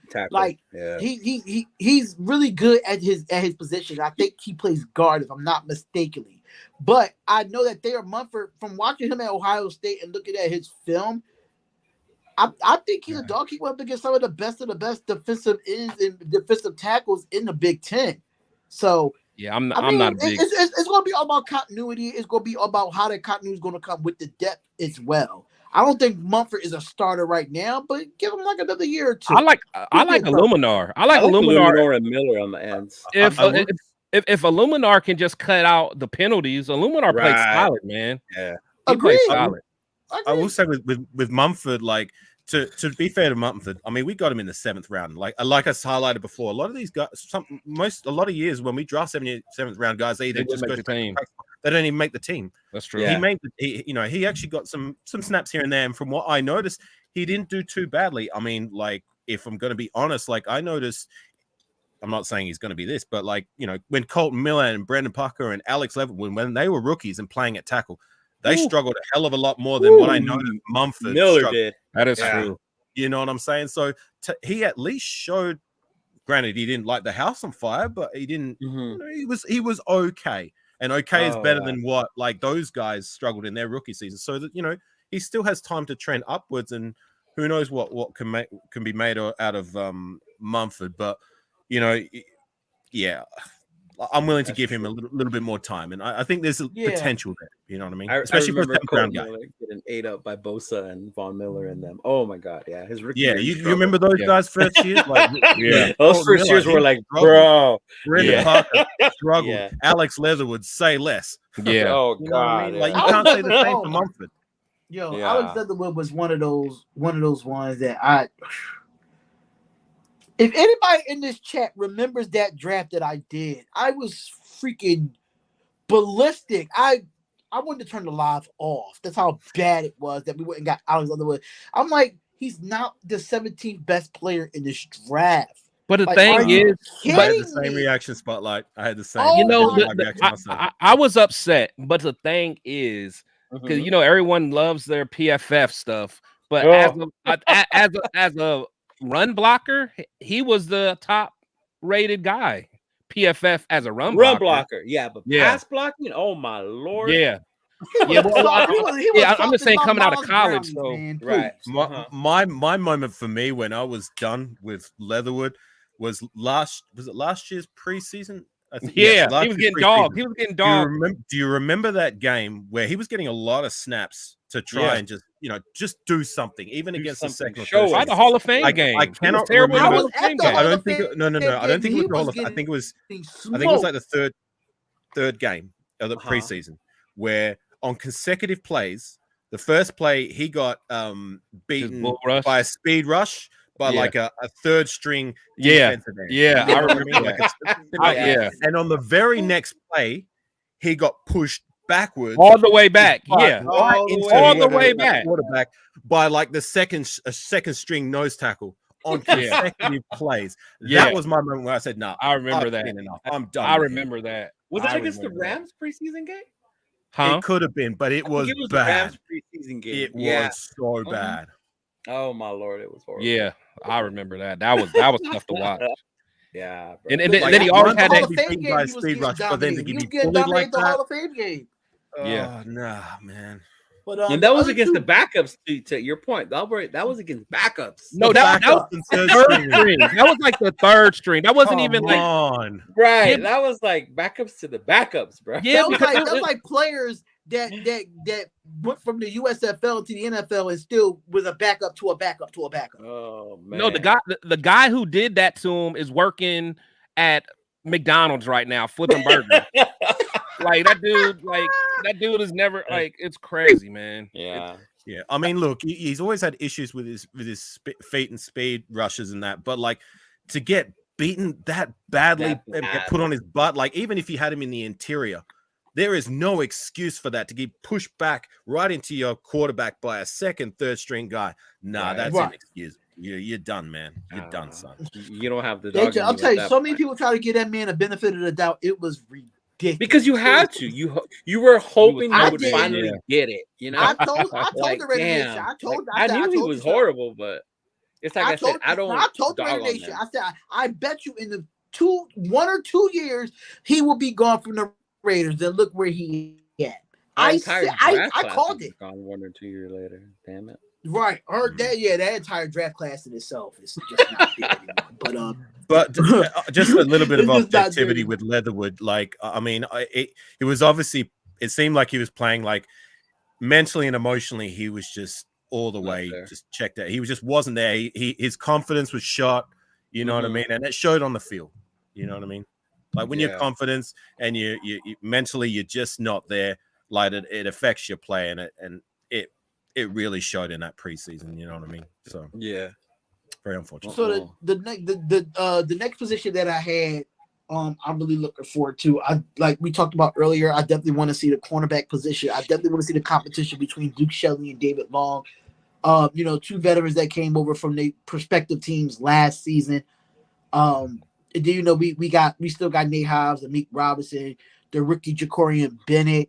And then we still have what's the other guy's name? I said Nate Hobbs already. Amik. No, I said Amik, Nate Hobbs, Amik Robinson, Duke Shelley, Tyler David Hall, Sean Long, Webb. Sean Webb. Webb. You talking about Sean Webb? Webb, Webb. Tyler Hill. Tyler Hill. Tyler Hill. Yeah. I want to really Tyler see the Hall. competition with all these. Tyler Hall, I think that's going to be very exciting to watch in training camp. Who y'all looking forward to seeing? Who y'all think going to stand out at the cornerback position in the training camp? Well, I'm hoping Nate Hobbs. Again, much like what I said about Divine Diablo, I'm going to say about Nate Hobbs. Hopefully, he emerges to be the guy on the outside because that seems like that's going to be the move. We're going to put him on the outside. Now, granted, he played fantastic at that nickel role. He thrived at nickel. He's probably been the best nickel corner we've had on our roster for the longest time. Now, that's an area where we've struggled. Yeah, but then due to circumstance, we had to move him to the outside. Granted, he was injured, but he struggled. So. For me, he still needs to prove to be the guy on the outside, and that looks like that's going to be the move. Whether I like it or not, I wish we kept him at the nickel. Why move a player away from a position they thrive? But here we are. So I'm hoping he puts it together. But much like what I said about defensive tackle and linebacker, I'm gonna say the same thing about cornerback. We need a guy to emerge and be the guy and say, yes, we can build around him because right now we've got a lot of talent there, but it's still a position that's unproven, and we need someone to emerge. Yeah, Hopefully we need two guys. Yeah, we do. And I honestly, I keep saying it. Just watching last year, I really like the dog in Sam Webb and Tyler Hall. Again, those guys probably have, they probably don't have a high ceiling, but you could tell it's something about guys that got that work ethic and they go out there and really give it their all. I mean, even Amik Robertson, I'm not a big fan of him, and honestly, I think he needs to be the man out, man. He needs to be the man out. But I don't know, man. Something about Tyler Hall, I want to see him get some playing time, man. I think those three guys are going to be competing for that final roster spot in the cornerback room. Tyler Hall, Webb, and Amik Robertson. I think two of those guys are going to be gone or try to stash on the practice squad. I was looking at that the other day too, with Shelley, Long, and then Faison, they can do the outside and say Hobbs goes back to the inside. And then you got dudes like Tyler Hall that are coming up. Amik might be the odd man out. Oh, I think he definitely will. Yeah, and Dorian Bennett. So that's 4 or 5 guys you listed before the likes of Amik, Tyler Hall, and Webb. I mean, are we really going to kick 6 or 7? Yeah. But Long may not make it. I mean, because you got to think even the thing is what I like about this regime, they're going to make them earn it. Because if you think about, love that. The first who was our first free agent we got last year, that wide receiver that we got from the Chiefs. He didn't even make the squad. Yeah, Robinson. Yeah, Robinson. You know what I'm saying? He was I think he was the very first free agent that we even picked up, if I remember. He did well with his new team. Yeah, he went to the Ravens and balled a little bit. Right? Yeah, he was balling. So, but so that's one thing I do like. Hey, let them go out there and compete. The best man wins, man. Yeah. So those David Longs, they're not a lock. And then the rookie. It goes back to what I'm saying. You know what I mean? We got talent there, but nobody that's emerged that we can say, you know what? It's like Max Crosby. He's solidified that division. Yeah, that's your spot. Yeah, that's his spot. That's his spot. You know what I mean? Yeah. He's a guy that we've been trying to build around. You know what I mean? And just about to be honest, every positional group outside of him is up for grabs, or we still need somebody to emerge and say, yes, he's the guy. You know what I mean? I hope we find at least one or two more. We go get a veteran quarterback that's not there for 1 year and then leave. We have a lot of corners walk out or get traded. You know what I'm saying? So we let Rock Ya-Sin walk, and then even the year before that, we had Casey Hayward. So it's but that's what they do though. Those were scheme fits though. Yeah, and plus those are prove it deals more than anything. It's Hayward was getting older. Granted, he probably had, in my opinion, the best season from a cornerback since for a long time. And Rock Ya-Sin, he was hurt. He was hurt. Okay, he was decent, but is he a true number one? In my opinion, no, he's not. You know what I mean? He was playing good. He got hurt though. He was playing good ball. Yeah, I'm not denying he wasn't, but I'm saying he's still not the true number one. Yeah, we've been looking for this number one. Jesus Christ, going back to Nnamdi Asomugha. Yeah, you know coming out. And we haven't had that true lockdown. I like David Emerson. You remember Emerson? Yeah, Emerson. He was good for a minute until he got injured, came back, and teams figured him out. But it's still, and he was non-draft. He was a low I draft. hated TJ Carey. I hated TJ Carey. I like TJ I like Carey. TJ Carey. I like TJ He Carey. was a I like scrub. him. Please. Nah, I liked him, man. He was Carey good. good. He was Yeah, a good he nickel. was all right. Was good. But you gotta think Nah, that I wasn't was a fan back of when we TJ had no Carey. pass rush though. So we were They asking would those be guys out there to forever. Yeah, they're covering forever. Hang on, Carey was there when Mac he was in the same class as Mac. I thought he was there right after. Was right? he? I think so. TJ Carey. Yeah, I think he was part of that 2014 draft class. Let me double I check. don't remember. Yeah. 7th rounder. Yeah. Yeah, that sounds right. But that's why I don't even think like people are like, oh, bring Marcus Peters. Like, yeah, he's Marcus Peters, but he's an older one. Like, is he really gonna solidify being that number one corner if we bring him in at this point right now? I say just let them play it out with who they have now. Yeah, but you know how these Raiders fans are. Yeah, They, 2014. I know. they see that one star. They that's a want the free name. agent. Oh, is the Raiders going to get him? Yeah, no. Yeah, he was a The 7th round secret pick. free agent that's coming in. He was Right, the savior. he was a 7th round pick in the 2014 draft. Oh yeah, see. Yeah, that's what I said. Yeah, so Right. he was on the roster when we had the likes of Khalil Mack. He was on that and 2016 Bruce team. Yeah. Yeah, he was. Oh, Because he played for the Raiders, Browns, Colts, Baltimore Ravens, and Panthers. Yeah. Never a great player, but he was a decent He nickel. was decent corner. Yeah. A nickel corner. He was decent. I was not a big fan of him. And he was a 7th rounder spotlight, so you got to take that into consideration. Put some respect on my boy TJ. Right? Carey. On a 7th round pick, I guess. He ain't the best, but Come on, taking considerations. Considering what we've had at corner, like I wish Amik was Yeah. taller. I think if Amik was taller, he'd be our number one corner. Hey, I agree there because Amik got some dog in him. Amik got hell. When I saw him against Judry in that Bronco game, when he went out talking to him, and he goes, "Okay," and then after that, you didn't see him anymore, bruh. Yeah. I would have laughed at that notion before last year. I was one of his heaviest critics. Yeah. Up until last year, I wanted him gone before the before the regular season. Me too. I didn't think he was going to I make thought it. he was one of the guys I had on the bubble. He was one of the guys I had He on the bubble. made a believer out. He made a believer out of me like last year. I After think that like Denver the game? thing that he learned to do was, he took his punches in previous years, but what he learned last year was how to punch back. All the licks he took in all those games, he was able to make plays to be on the other side of the ledger. You know what I mean? And I went as far as to say, like, if there was a most improved defensive player on the Raiders roster last year, I would have given that award to Amik Robertson. Yeah, I like him. The only thing is his height. You know what I'm saying? That's the height. Yeah, I agree. Height. I agree. Yeah. Absolutely. Damn height. So, that's why I'm not in mean, the NFL. Damn height. And basically, it's not really, say what? No, I was telling you, I was like, is that why you're not in the NFL? Because of your height? Yeah, that's why. It's unfortunate because you can teach all those other things, but you can't teach height. You can't teach height, bro. You can't. As a corner, especially with these 6'2", 6'4" receivers. Oh my God. At the same time, you can't teach height, and you know, you can't say that Amik lacks height. He definitely plays with a lot of it. Yeah, he does. So I want to do these two position groups real quick. The Raiders Fire, where they ranked the top running backs by the top running backs in the AFC West. Oh, you're gonna get Chris running back. So running back is running back duos. It's running back duos in the AFC West. So I'm gonna go the top 5 that I have here. Actually, 4. It's 4. I'm sorry. It's 4 because there's only 4 teams in the West. Yeah, don't mind me. Listen, like, wait, what? Listen. Yeah, my mind has just been all over the place.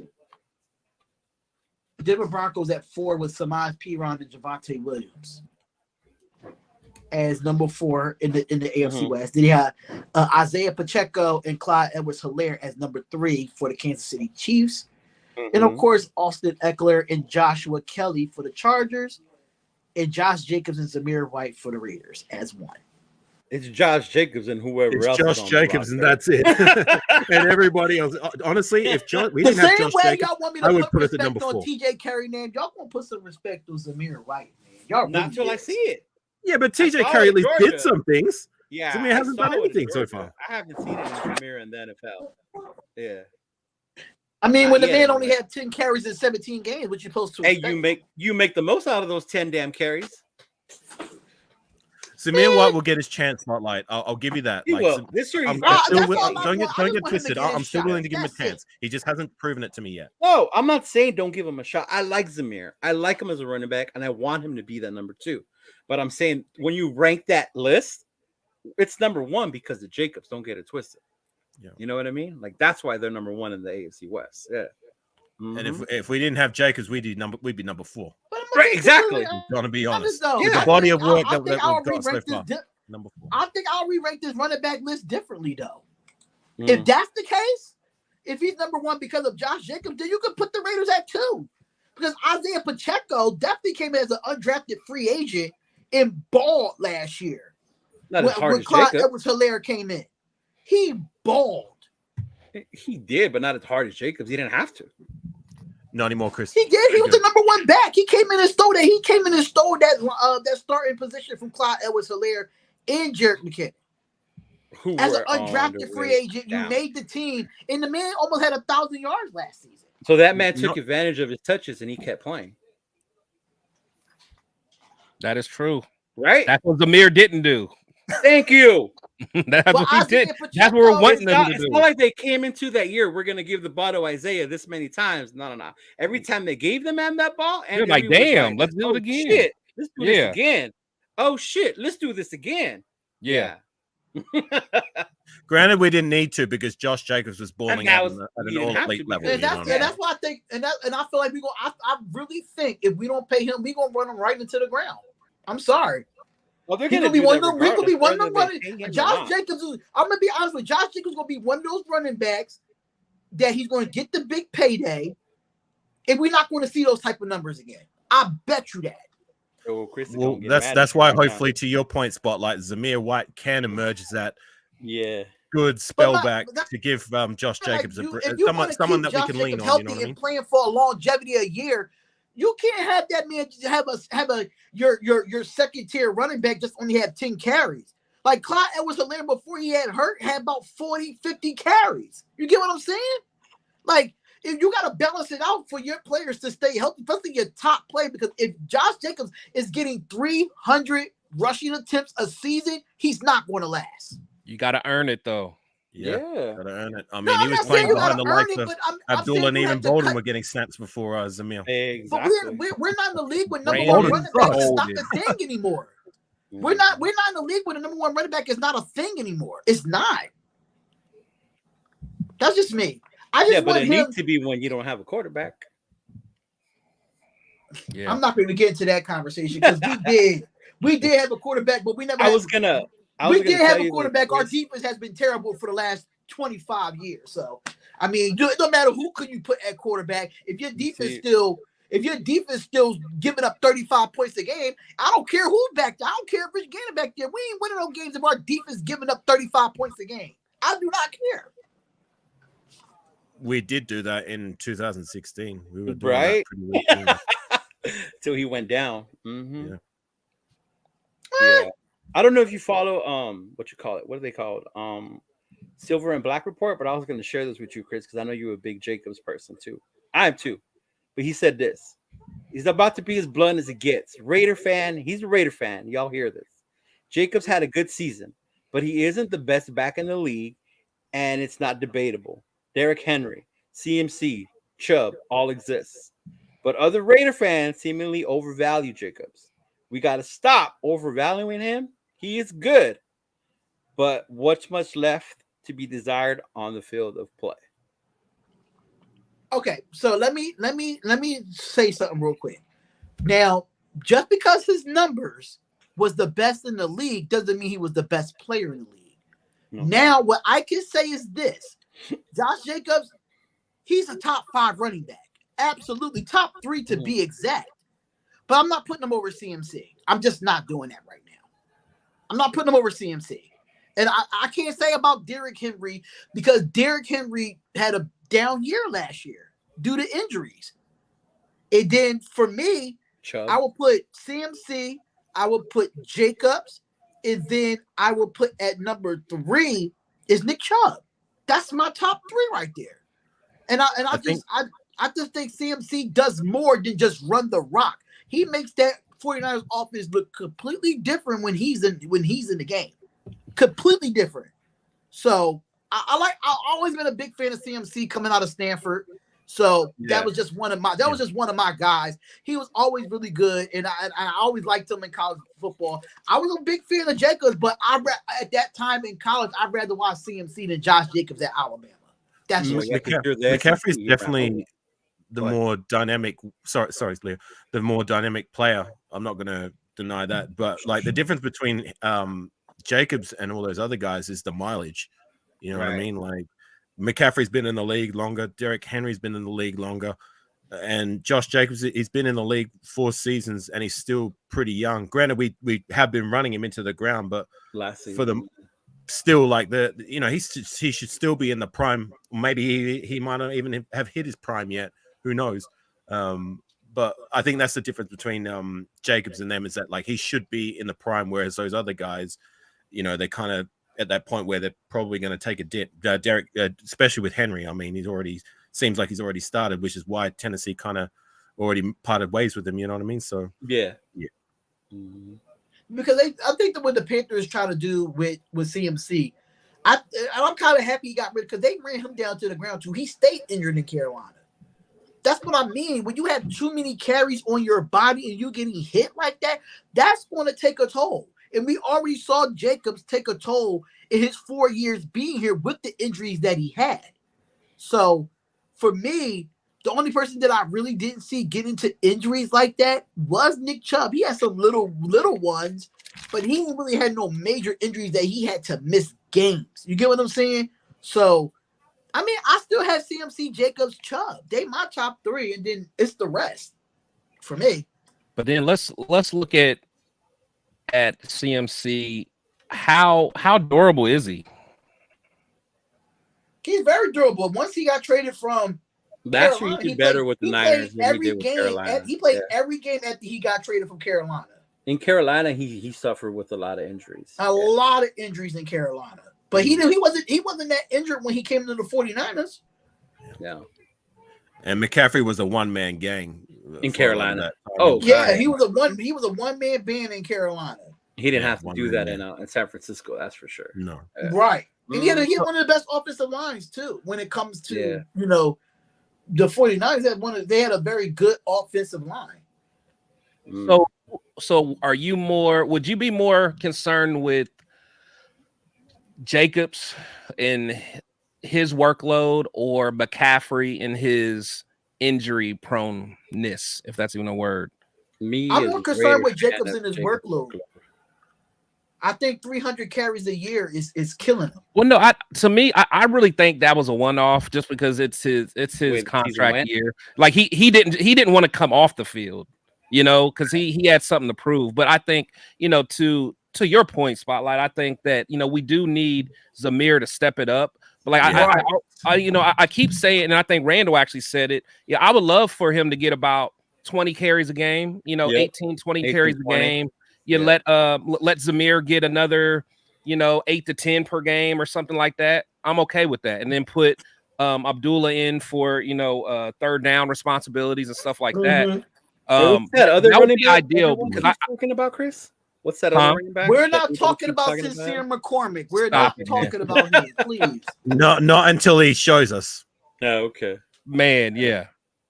And then also, like I always say it, I really like what the Browns are doing with Nick Chubbs, man. Yeah, I like that, man. And Kareem Hunt. I would like to do that. I would love that. I mean, cause honestly, if you think about it, even when we had Gruden used to alternate. I think he had Jacobs would do 2 series, and then what's his name would come in. Devontae Booker. Yeah, Booker. Yep, and he would come in for that third. Like I said, it would alternate like that. Job. He did. I like that. I like that.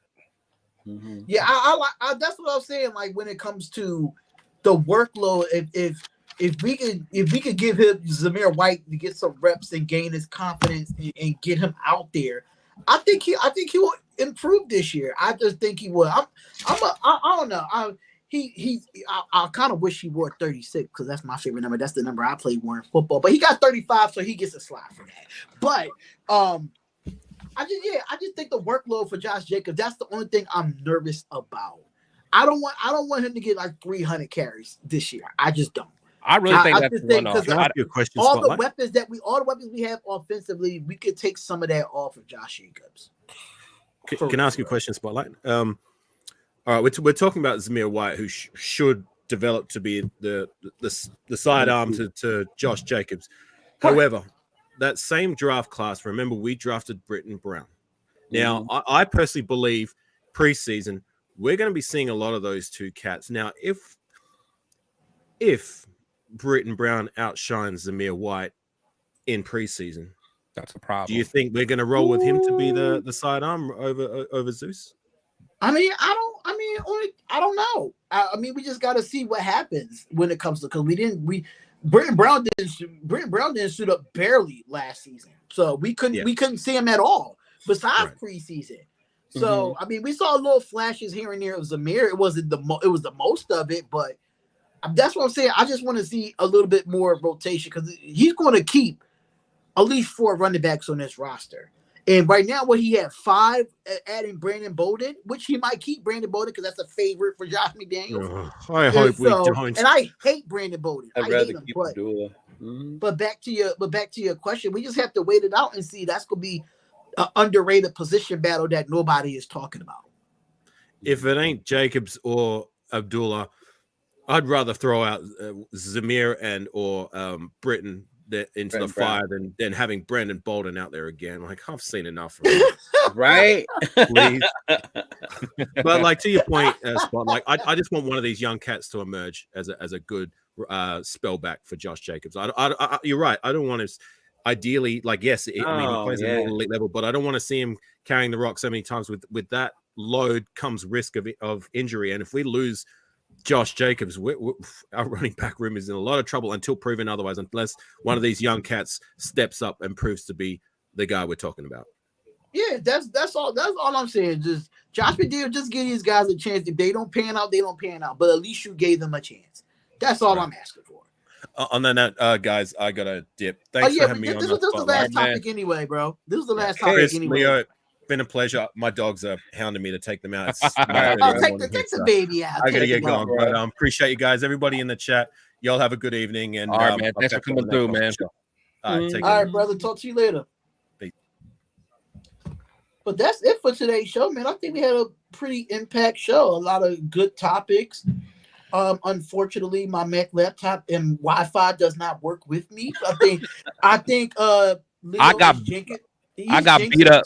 I got beat up by my Wi-Fi. My Wi-Fi won 3-0 against me. You seem good right now. What changed? Am I good? Yeah, you've been good for this last segment. You've been good, man. Let's keep going then. I'm ready. Let's go, baby. You need to keep this. I mean, energy. what you want to talk about? See, man, I'm ready, man. I want to ask y'all something. Like, let's go. We have this whole thing with McDaniels and the rebuild and what? How old is Devontae? Like, just turn 30, right? Something like that. He's about to turn 30. Yeah, about to turn 30, and then we have Max, and he's up there, right? Say this season starts off like I sent you guys that video that we were gonna get our first one, and they said what? So like week 11. That was ridiculous. Oh, that was ridiculous. Right. That was ridiculous. Man. So say that happens, right? And then you start to get disgruntled. Oh, he'll be 31 in December, just to let you know, Leo. So he'll be 31 in December. Okay, so he did turn 30. That's what I thought. But anyway, so he's getting up there. Do you think we'll start seeing like disgruntledness in the players with Josh if they start to lose that many games and they lose more than they did last year? Man, one thing I could say about Devontae Adams, I mean, he's finally speaking his mind, but it doesn't matter what quarterback it is. He's going to get his numbers at this point. He's going to get his numbers. I mean, the last, 1, 2, 3, 4, 5 years, 4 of the 5, he had over 1,300 receiving yards. In 2019, he came close to get 1,000 at 997. That man's going to get his numbers regardless of what any coach is going to say to him. But I think what they were trying to do, I think it was pretty bogus that they really had us losing to the Chicago Bears. I mean, he had. I mean, when it comes to all those losses, I don't think we're going to have all those losses early in the season. But will those games be close that we possibly win? Yes. Right. Only thing I'm concerned about, like I said, I'm not worried about our offense. I'm worried about our defense. That's the number one thing that I'm looking forward to going into this season. Can we get off the field? Can we get off the field on 3rd and 2? Can we get off the field on 3rd and 5? Stuff like that. So if we can win those simple challenges as a defensive unit on the field, I think we'll have a better record than that. When that all those losses all the way up to week 11, and we beat the Miami Dolphins with all those weapons. Yeah, they're wild. They're wilding on That that. was wild, right? They're smoking catnip. They smoking catnip. What they doing? My nephew sent me On- that video. He's on like, "You see basketball, this?" And I man. was like, "What?" And I was like, "Oh hell no, haters."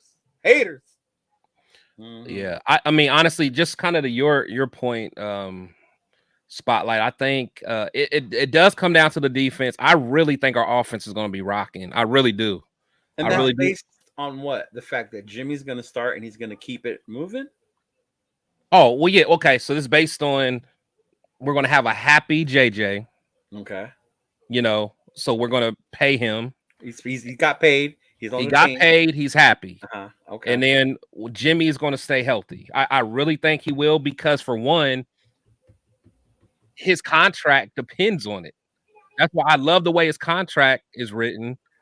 Mhm. He has to. I mean, he's only going to get paid for what he plays. If he gets hurt, he's not getting paid. So I love what Zig did with his contract. So I think that, Jimmy is going to make sure he stays healthy. And I think the way that our offense is ran, the ball's going to get out of his hands quickly. It's all about making the quick read. It's all concept based. So that's why a lot of people are upset that Carr wasn't able to do what he wanted to at the line. The way the offense is It's different. you take what the defense gives you. If you run certain concepts, they can't guard everything. So if you go to your read, something's going to be open. You just have to find it. And I think Jimmy's going to be able to do that, man. And this is what's gonna make me mad about the fans this season, real quick, before you say something, Leo. If Jimmy Garoppolo throw a dump down pass to get the first down, shut up. It's a Don't first complain about down. a dump down pass. Don't complain about dump down pass. Oh, we doing dink and dunk. We not going deep down the field. If we got the first down and we got the offense still on the field, what are you complaining for? Man, I used to hate. That's the biggest. Even when we were winning, like back in the 2000s with Gruden and all that, you would still hear that from some of the older folks that we don't throw deep because it was just quick slants. The West Coast, Yeah, we need to throw. I'm like, bro, it's the first down. We're winning. What are you bitching about? Right. and that's the thing is, like, anyone who really understands football, man, understands that, like, that is the actual scheme that we're in. And honestly, the only time that McDaniels really went away from that scheme is when he had Randy Moss. So he was able to adjust. Not true. And then, when you got two Hall of Famers they're playing catch with each other. So, that worked. But, besides that, I mean, it's all about being efficient, moving the chains, keeping Mahomes off the field, chewing up clock. Like, that's how we're going to win games, man. Yeah, Randall, that's the prediction we're talking about, bro. The one. The NFL Network prediction. I thought, man, I ain't gonna lie, he needs some kitty cat for that because he ain't getting none. He ain't getting none. Yeah, because you hear a lot of chatter like, "Oh, Adams is gonna get disgruntled. He's gonna want to leave the Raiders," and I'm like, man, if that's the case, this should have been many years that he wanted out of Green Bay the way he keeps losing in the playoffs. Right. I think last year he proved that he didn't need. Last year he proved he didn't need Rodgers to still be, elite receiver. And it just proving that Rodgers needed him. That's what it proved. So do you guys think that do you think Devontae's still going to have an all-pro type of year? I don't think he'll be all-pro, but I think he'll still be maybe top 7-ish in the league in receiving. I think he'll still be at least top 5, even with Jimmy, bro. I think like Spotlight said, Devontae's still gonna get his. He's gonna get open. They're still gonna get on the ball, and he's still gonna make his plays. Yeah. But And he's honestly, under I- year 2 under Josh McDaniels' offense too, so he Right. knows the offense a little bit better. Because remember in the offseason last year, he was like that playbook was complicated, and the Yeah. fact that he said the playbook was complicated because of the terminology the language of it. yeah, So now you have going into this season, he knows the terminology. He's definitely going to get a full season, which he had a full season last year, but get a better understanding. And I think he might lead the league in receiving this year. I still think even with like to your point, Chris, you say he doesn't really open up till he had Moss. I think he saw that like he could do that with Adams too, because there were a few times they he went did go deep. with Yeah, Adams. they went deep quite a And it bit. was with Adams, Yeah. and with Cole a couple times he went deep. Mm-hmm. So it's Agreed. there. No, I Yeah. agree. I honestly, I really like it. And I've been on record, before we even got Jimmy. So like, I'm not even going to act like a bandwagon guy. Like I was super excited about Jimmy because I wasn't at first. I wasn't either. Yeah, I'm easing up to it because it makes sense. It makes sense. Right. I mean, he's our quarterback now. What are we gonna do? Yeah. Mhm. But I really think that they're going to move the ball. I mean, I think Randall has a good point. Jimmy will allow Josh to open up the playbook because again, I think everyone thinks that Josh kind of like handcuffed Carr, which he kind of did because Carr didn't really understand the system. That's why when Stiddy came in, you saw Stiddy was at the line making making changes, changing the blocking scheme and all. Like he just looked comfortable. Yeah, you could tell the difference between Stidham and Carr on the field. Like, you could tell. For me, I don't know about anybody else, but for me, I felt like Josh McDaniels didn't want Carr to be the starting quarterback. Just for me, I don't agree. I don't know if he didn't want him to. They just didn't go eye to eye with what they wanted to do. You know what I mean? Carr was used to doing his way. And that's what it was. He was used to doing it. Yeah. It was uncomfortable for Carr. It was uncomfortable for him. Like what I did last year on my own when Gruden left, Bisaccia took over, but it was Carr running that damn offense. Exactly. He literally went from because even Gruden kind of handcuffed him a little bit, but like once Gruden left, if you remember, Carr started balling right away because he literally was doing stuff that like he was telling. Yeah, like he was telling the offensive coordinator what he wanted to run and all. You could tell that he was running the show. Yeah. And that wasn't going to happen when Josh. Yeah, so it was like the complete polar opposite of what Josh came. Josh like, look, I understand you want to do your own thing, but look, we already have the concepts figured out. You just have to, follow what the concepts say to do. And he just I get that, but I feel like every quarterback can't be in a Josh McDaniels system. I just don't think so. No, they can't. They can't. And for me, I just felt like Derek Carr, he was more of let me take control of the line or let me be the gunslinger that I am. And I don't think Josh McDaniels gave him that opportunity. And you see, even when what happened with the whole John Gruden thing, you see when he got fired, Carr played a little bit better than what he did earlier in the year. He was more free. He was more free to make adjustments at the line. He's been with the Raiders so long. He knows the game. He knows what he could do at the line. If he sees something that he knows that he can attack, he wants to make that adjustment. And that's what I think a lot of coaches are learning to do with their quarterback. They're starting to trust their instinct of their quarterback. I think Josh McDaniels is just stuck in like you have to do it this way or you're not going to do it at all. And but I can see why though, because the stuff works though. That's what I'm saying. That's what I'm saying. It's a proven winner. It's a proven winner. They were a lot less predictable last year than they were the year before. Oh yeah. Well, I'm not too sure. Hold up. Yeah. But this is my issue with the whole Josh McDaniels thing. Yes, he's successful as an offensive coordinator, but play calling as a head coach has been completely different from him. He has not been successful as a play caller as a head coach. So for me, I think he has to get better as a head coach because he was so successful as an offensive coordinator. He thinks that, okay, just because I was an offensive coordinator, I could translate it to being a head coach. No, it's more than what you have to do as a head coach than being a play caller. And that's the knock on him right now. He can call great plays. He's still a great offensive coordinator. We're not down that. But as a head coach, now he has more of the responsibilities. When you blow those leads, That falls on the coaching staff. That goes on him. Mm. You know what I mean? Mm. When you only play a game for 3 quarters and you don't show up on the 4th, that falls on the coaching staff. That's where McDaniel's lacking. You know, I never doubt his play calling ability. Like, I get that the man can call plays, he can run the offense. But now you're the head coach. This is the part I want to see you step that shit up and not allow that shit to continue to happen. Develop your players. You know, you're getting the players you want now. You're starting to bring in your boys. I don't care where they fucking come from. Bring in your boys. Bring in your squad. Get your dudes going that are going to know what you want to do. Get these youngsters to follow them.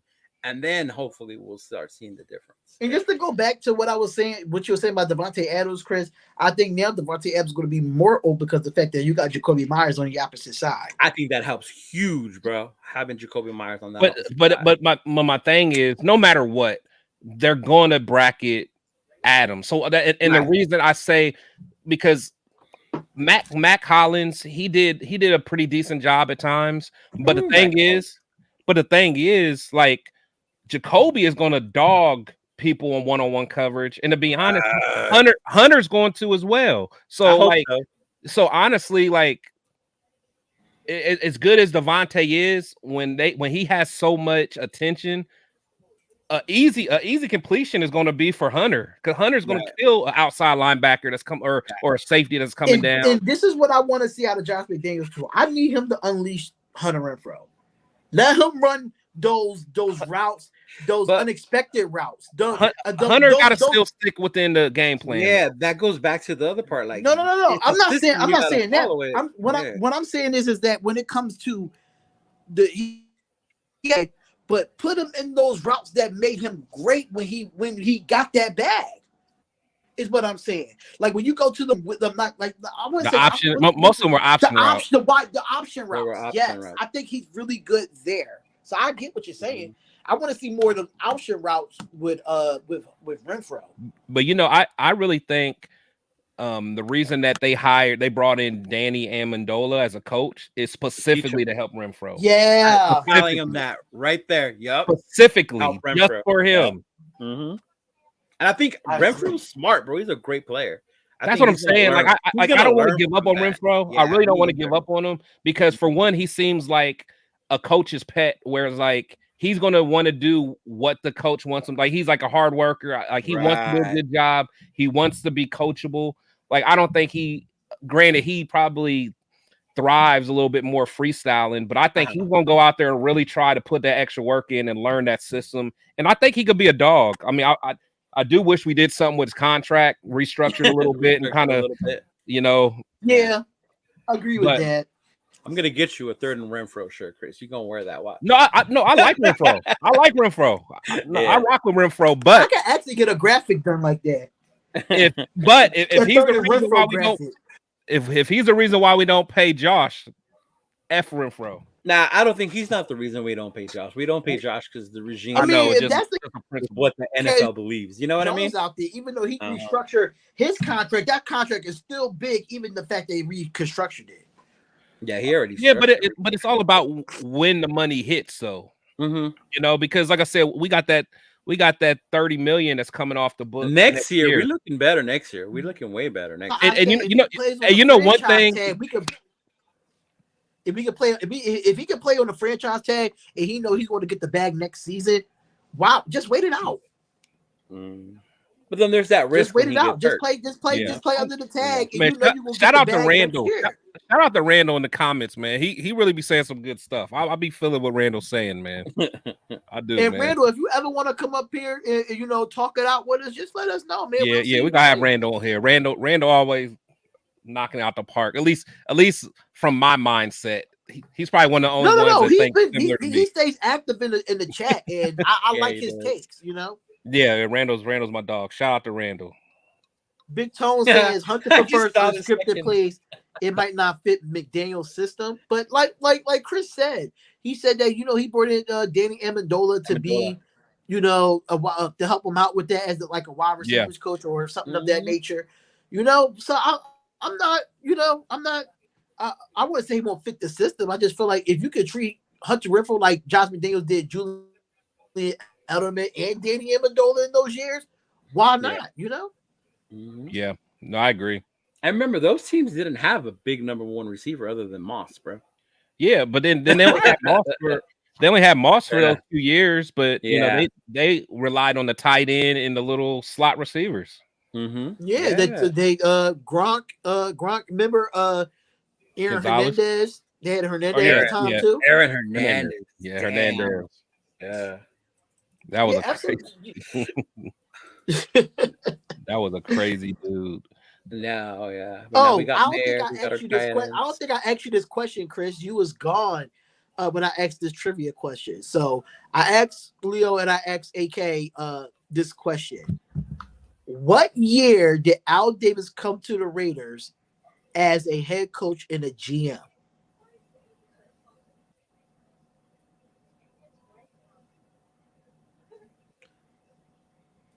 Am I frozen? No, Chris is thinking. Oh, because he's staring hard as hell, or he Or frozen. is I he don't know. frozen? I think he's frozen. Yeah. Oh damn! And Mm-hmm. don't put it in the comments, y'all. Do not put it in the comments. Chris already, Leo already knows. So Mm-hmm. hopefully he get Chris back. Hopefully we Yeah. can. Cause I think it's gonna be the last thing that I'm ahead of. I'm so disappointed in my computer. Disappointed. Hopefully I hear back from to see what I can do. Get warranty. Yeah. Figure that out, bro. You just got that. Mm-hmm. Yeah, or listen, I have to run to my aunt's house and get my USB to XLR cord. I have to do that. Yeah. To see if that works until I get my Rodecaster Pro. But yeah, That's right, I Paul. Tight still end have other mics. 87. Michael Mayer. Michael Mayer, bro. He's gonna ball out this year. I'm really looking forward to Michael Mayer, but you know who else I'm looking forward to? I really want to see what Austin Hooper do. Yeah. I really want to see It's what gonna be different. Austin Hooper I tell does. people you can't expect them to be like Waller was because Waller was different. They bring different aspects. Their game is different, but yeah. Right. Mm-hmm. Absolutely, Yeah. absolutely. I'm waiting for Chris to come back so I can give him this trivia question and we can head off here. That's the only thing that we really waiting on. I think we had a good show today, even though all the hiccups with the Wi-Fi and I can't cam up. Next week is gonna be better. I promise you that. I'm gonna go into my aunt's house this weekend and go Man, get my other microphones. I'm gonna go get my actual USB microphone. there he is. Did But, you know the answer, Chris, or did you go Hey, Google it? That's why you froze. Did you hear the question, Chris? I didn't, man. AOL was kicking my butt. Stay out them AOL chat rooms, man. Stay out them AOL chat rooms. Call Man, them, bro. Get a AOL troubleshooter. AOL chat rooms used to be lit. That's where you find all the honeys, man. Man, what was your name What's back then? ASL? What was What's your name back then, what's your bro? My name, ASL? look, my handle was CK Player. Ooh, PLAYA. CK Player. damn, bro. I was smooth, baby. Damn. And No, there'd be I'm like, not gonna lie though. Mine was D Money L 2005. You know, Oh my lord. D Money L 2. Listen, that was the year I graduated high school. I'm telling my age, but I'm just saying. You know what I'm saying? oh, but I was, man, yeah, I was in them chat rooms early, man. Try to talk to older women, like age, sex, location. Right. Man, bro, I was in the Yup. Navy at the time. ASL. I was in the military in the Navy at the time, and we'd be out to sea, and they had like a little computer room, and fools would be on there all the time. Hey, you find Chatting some up honeys in people. I'm there. like, oh my god. What's up, my guy? What's going on, Raider Allegiance? What's up, buddy? What's Come up, on, man? man. What's going on? But Okay, but what was the my- question, man? What was the for question all before y'all- my AOL goes out? all right, so the question was, what year did Al Davis come to the Raiders as a head coach and a GM? Oh, when he first came from because he came from the Chargers, First right? came to the Raiders. Hey, you knew that. You knew where Yup. he came from. Yeah, I remember he came from the Chargers. Yeah. Because he was like 30, he was early 30s. I'll say like 64-ish, 60, like between 63 and 65. It was 63, bro. Okay, I was He about to was say I knew 33 it was years something old like, in 1963. yeah, because I know he was like early 30s. Yeah, he was 33. Yeah, and Leo pulled up his record. His record was pretty good as a coach GM. Oh yeah, I think as a coach, I think his didn't he win like 61% of his games? Wasn't he like a 61.5? Well, with the Raiders, he was 23 and 16, and then overall he was 52 and 41 in his career. What was that percentage? Oh damn, bro! I don't want to do the math right now. Yeah, Yeah, I do remember looking at it at one point. yeah, but it was one of the highest win percentages. Yeah, it was pretty good. Yeah.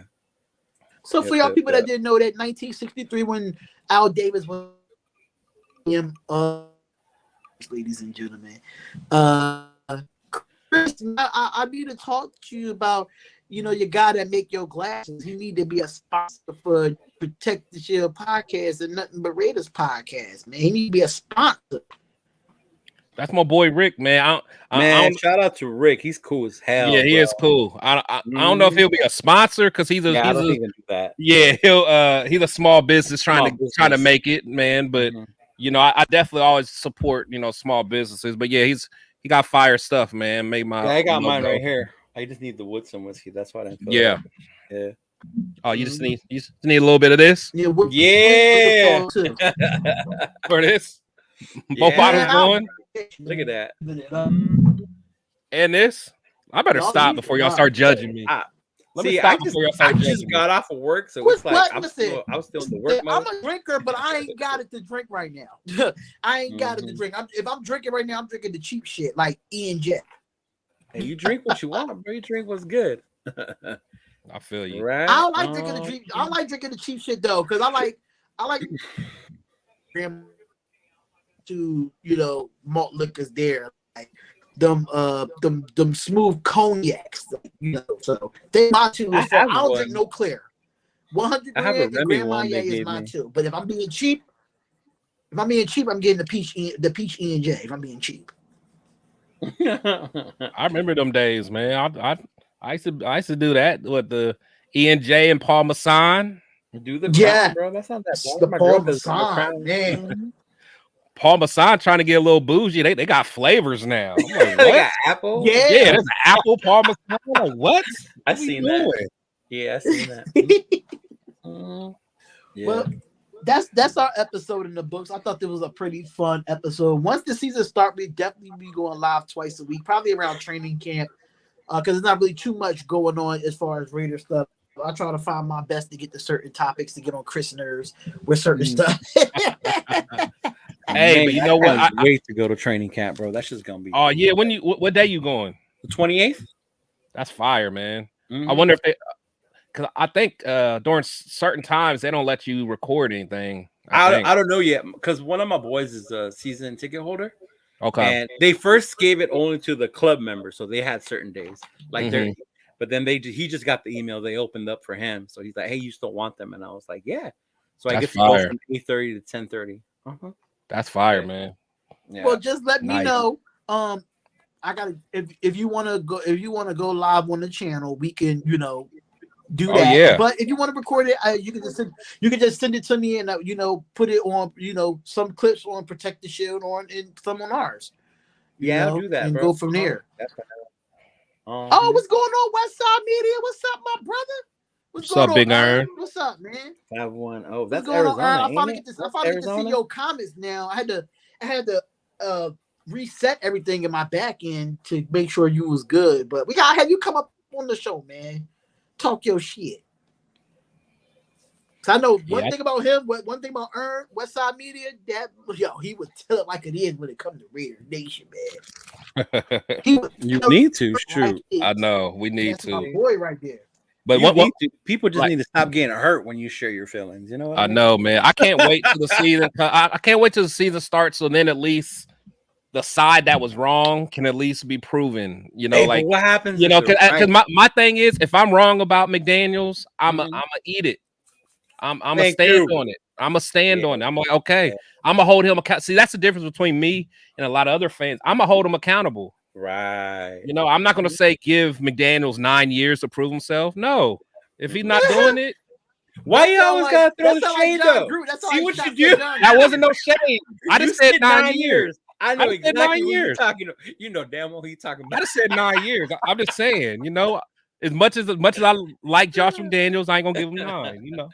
Nah. Coaches and regimes get 3. They get 3 years. Yeah.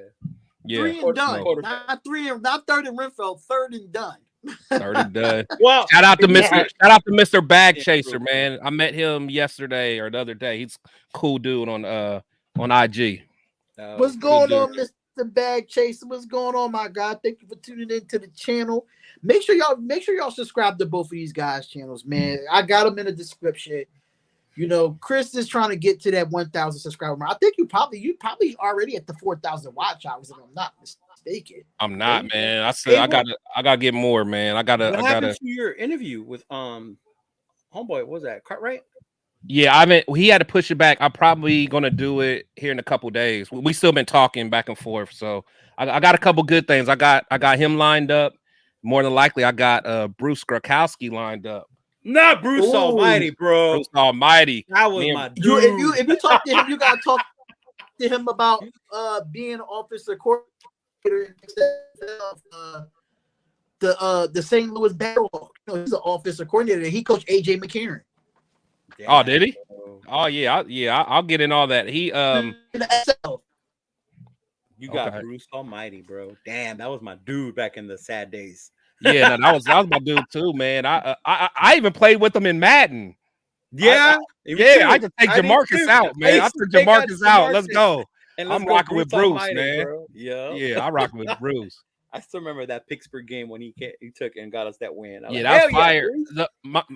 With him, he was actually the quarterback for my boy's quarterback, Lance Moore at Toledo. Lance, he played for the Saints. So, but yeah, that's kind of our connection though. But yeah, Bruce is a good dude, man. He's fired. I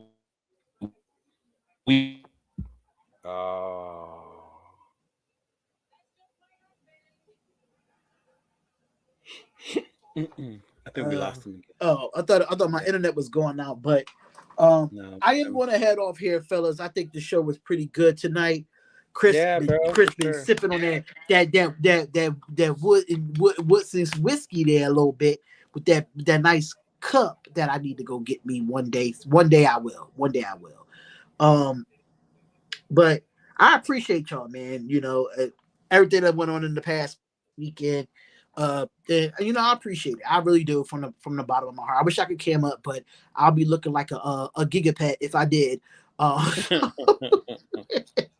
I think Chris froze up. We go ahead and we appreciate it, man. Make sure y'all hit the like button and subscribe to the channel. Subscribe to Leo channel. Subscribe to Protect the Show podcast. All the links are in the description, y'all, for everything that y'all need as far as the Nothing But Raiders podcast merch. If you want to get that merch, the link is in the description. We appreciate y'all, and we are out of here. Peace, love, and blessings. We see y'all next week on another edition of Nothing But Raiders podcast. Nice.